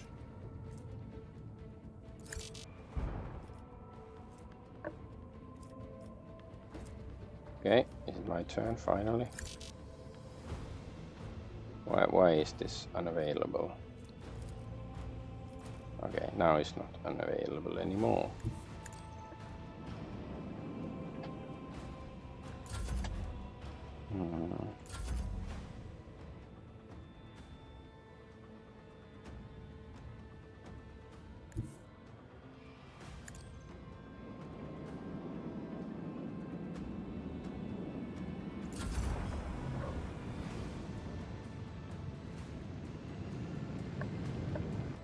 Aha, the shields are in the right direction.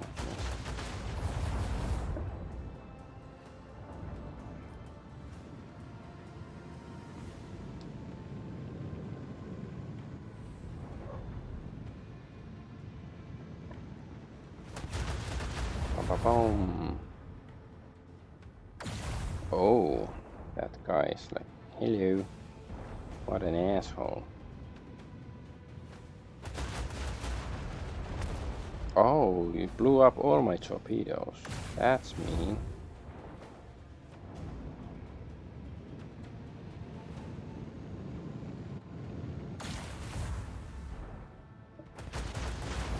Another hit and we will be drowning in the void. Yeah. Okay, let's see.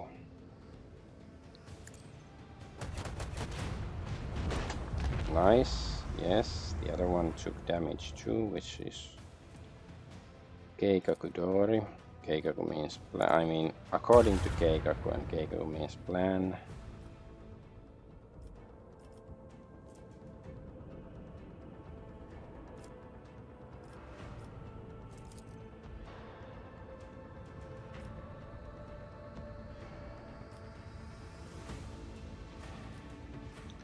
Before we run away, oh no.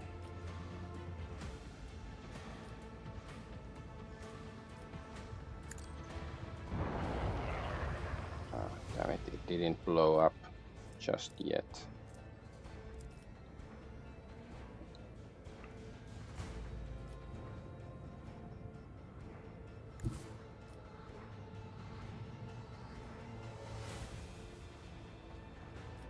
Send some boarding crews. I guess this thing, can they blow up, please? Yes, alright, that's very nice.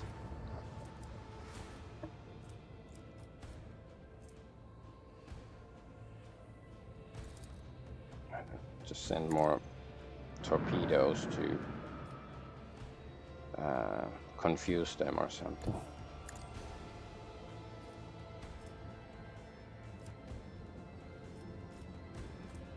And restart all my shields when I'm here.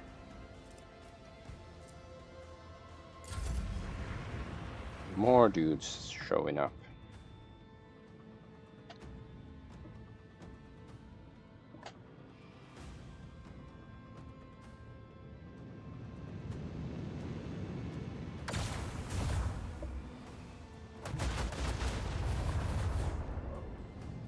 Yeah, I think this fight is a bit unfair. Like the enemies get to appear and attack on the same turn. I don't like that. Yeah, that's increased my evasion. Maybe I should have used the cloud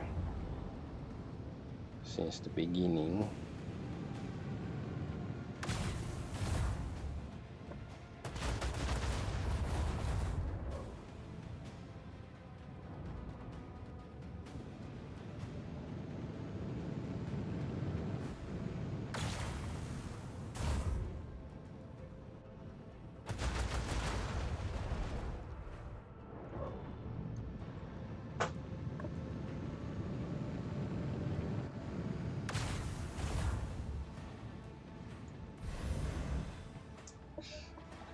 Oi. Somebody just appeared. Yeah, my son suddenly appeared. He deceived us all. I thought he was sleeping, but he's not.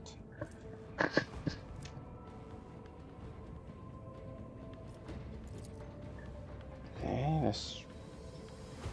Gosh. How can we... Yeah, the maneuverability isn't very good.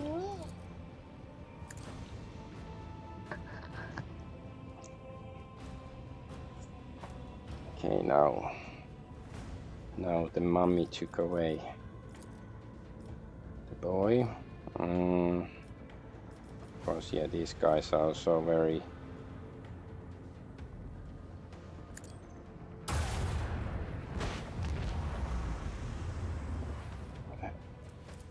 like, the hit chances aren't that good on these guys either.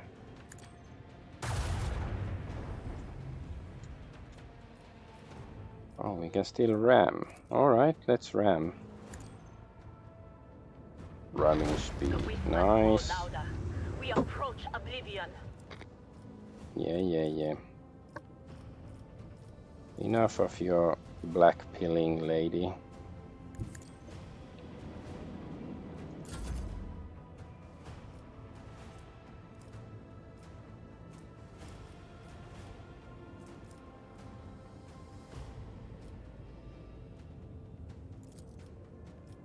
Okay, we don't have any shields on this side. That seems sort of bad.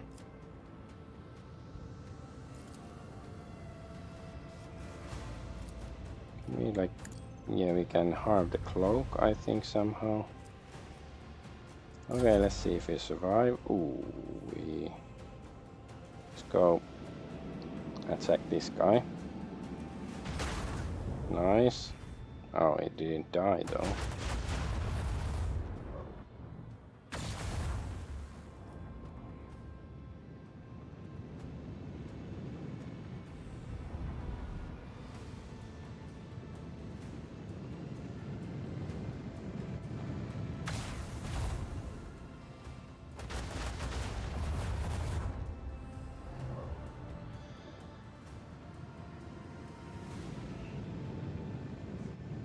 These guys are so freaking agile.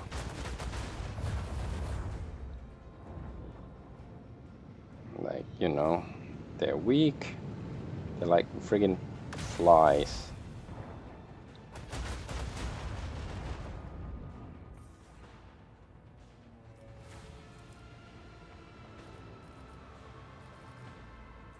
Oh, we can shoot this guy. Nice. They blew it up.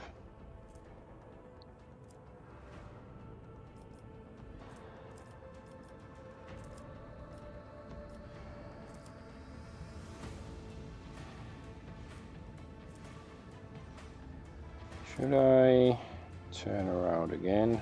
I guess.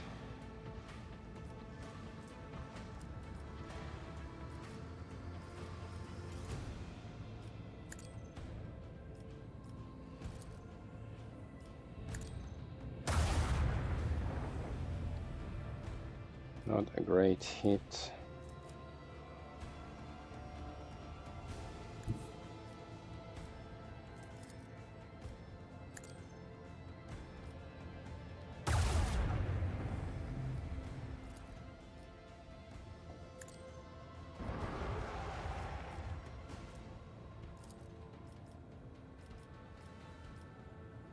Those don't really do anything.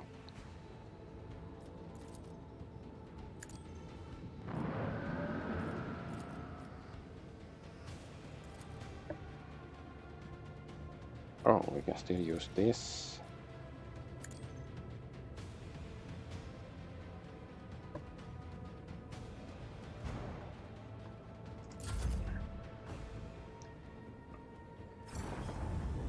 One round left.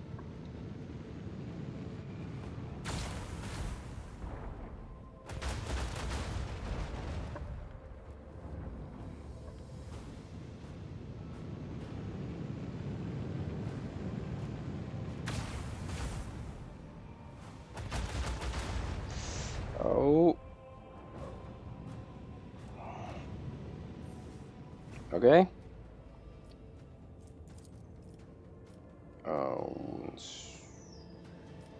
Let's increase the range a bit. If this guy is in the middle, so if we make him blow up, then the others might follow suit or something. Oh, 2% hit chance. Yeah, maybe that wasn't the best idea.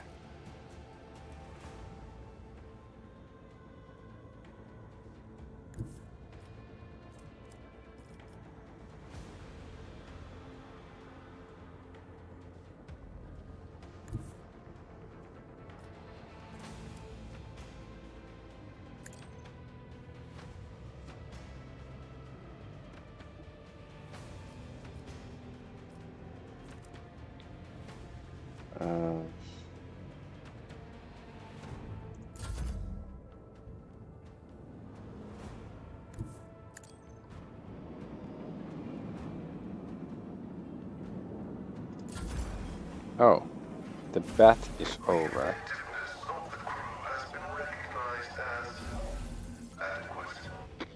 God'sbane lance weapon, medium dorsal lance weapon dealing 52 to 60 damage. Okay, that deals more. Okay.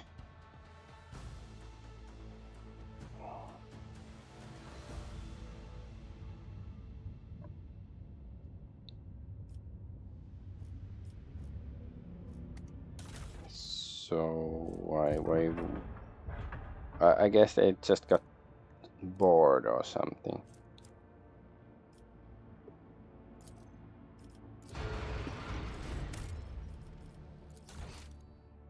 Well, we survived. We didn't cheat on anything. Guess it would have been nice if we managed to kill all of them, but well, oh well. Let's check out these planets first. Oh. Smuggler's cache. Weapons. Plasteel. We don't have any extract teams, so that sucks. Well, that wasn't very good place anyways to examine or anything. Ooh, another Archeo Odysseus 11, so another Archeo stuff. Bit by bit.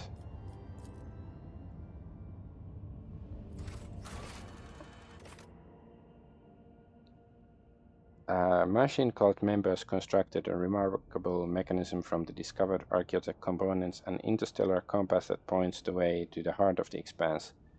The Rogue Trader's crews once again came across plundered. So how does that work?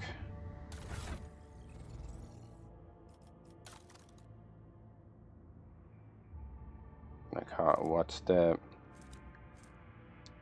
Practical application. I think we lost all the items. I wonder if it's gonna tell us once we get back to the map area, like the space map, proper one.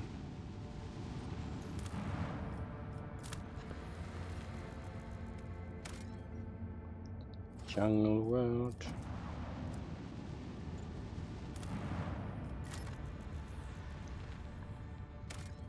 And more plasteel that we cannot mine. Okay, let's go talk to the Azuriani, if there's still somebody there to talk to.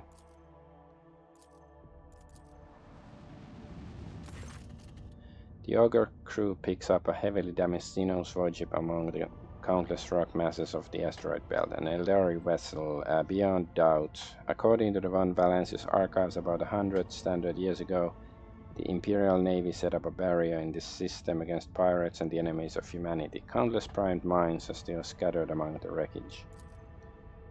The Voxmaster manages to tune the ship's systems to an unconventional frequency, and the bridge suddenly fills with chime-like Xenos voices.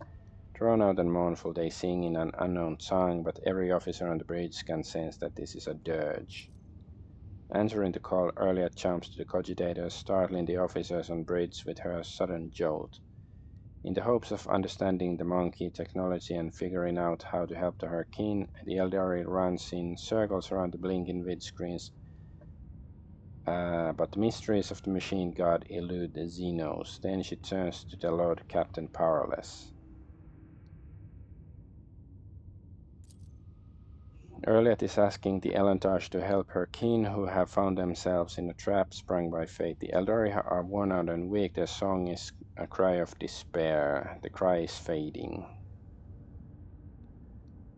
The logistics officers, led by Master Helmsman Raver, are ordered to plot a course to the rescue shuttle from the Dynasty's flagship to the Xenos ship and back. Well, this is the only die roll. So yeah.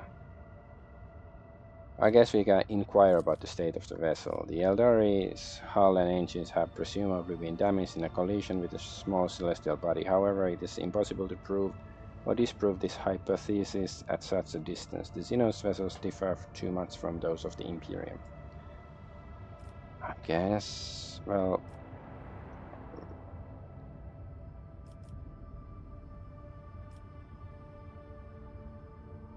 yeah, let's just use this. Now all the crew can do is hope that the calculations are correct and the veteran officer's experience has not let them down. Rogue Trader orders his officers to establish communications with the Eldari vessel. However, the Xenos do not respond to the incoming signals. After several attempts, the frequency tuned by the Voxmaster gets lost and the mournful song fades away.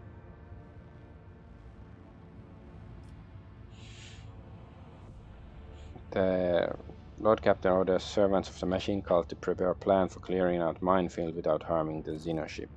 After several hours pass on the ship's clock, the servants of the Omnicia present a plan of the neutralization of the ancient mines.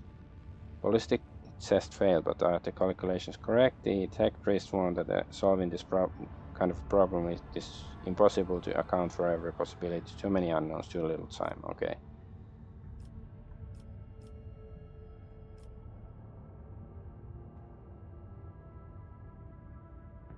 Adolf Argonaut von Valencia sends shuttle with an experienced pilot and scouts in hopes that the smaller vessel can bypass the ancient mines.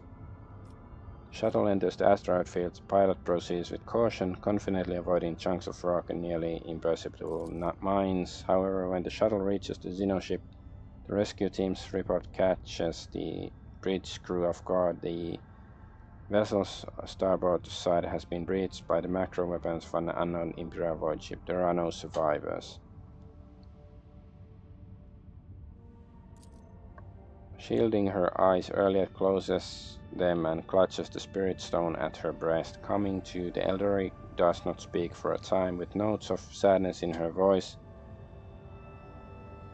carefully picking her words. She concedes that the Elantash did all they could to save her kin, yet it is the monkey who are responsible for the loss of the Elder Revard. Saddened by the pain and hatred that humans have brought upon her kind, Argonaut quietly leaves the bridge. Sometimes it's simply impossible to outrun fate. We get exquisite red bone blade fragments, Elder chainsword.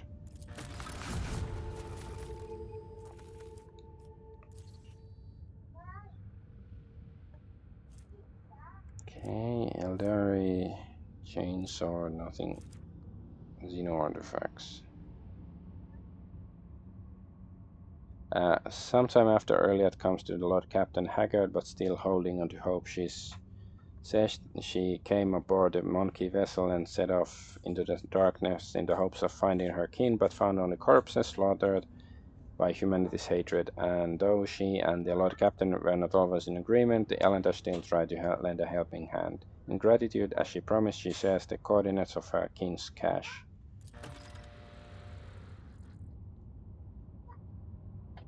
Okay.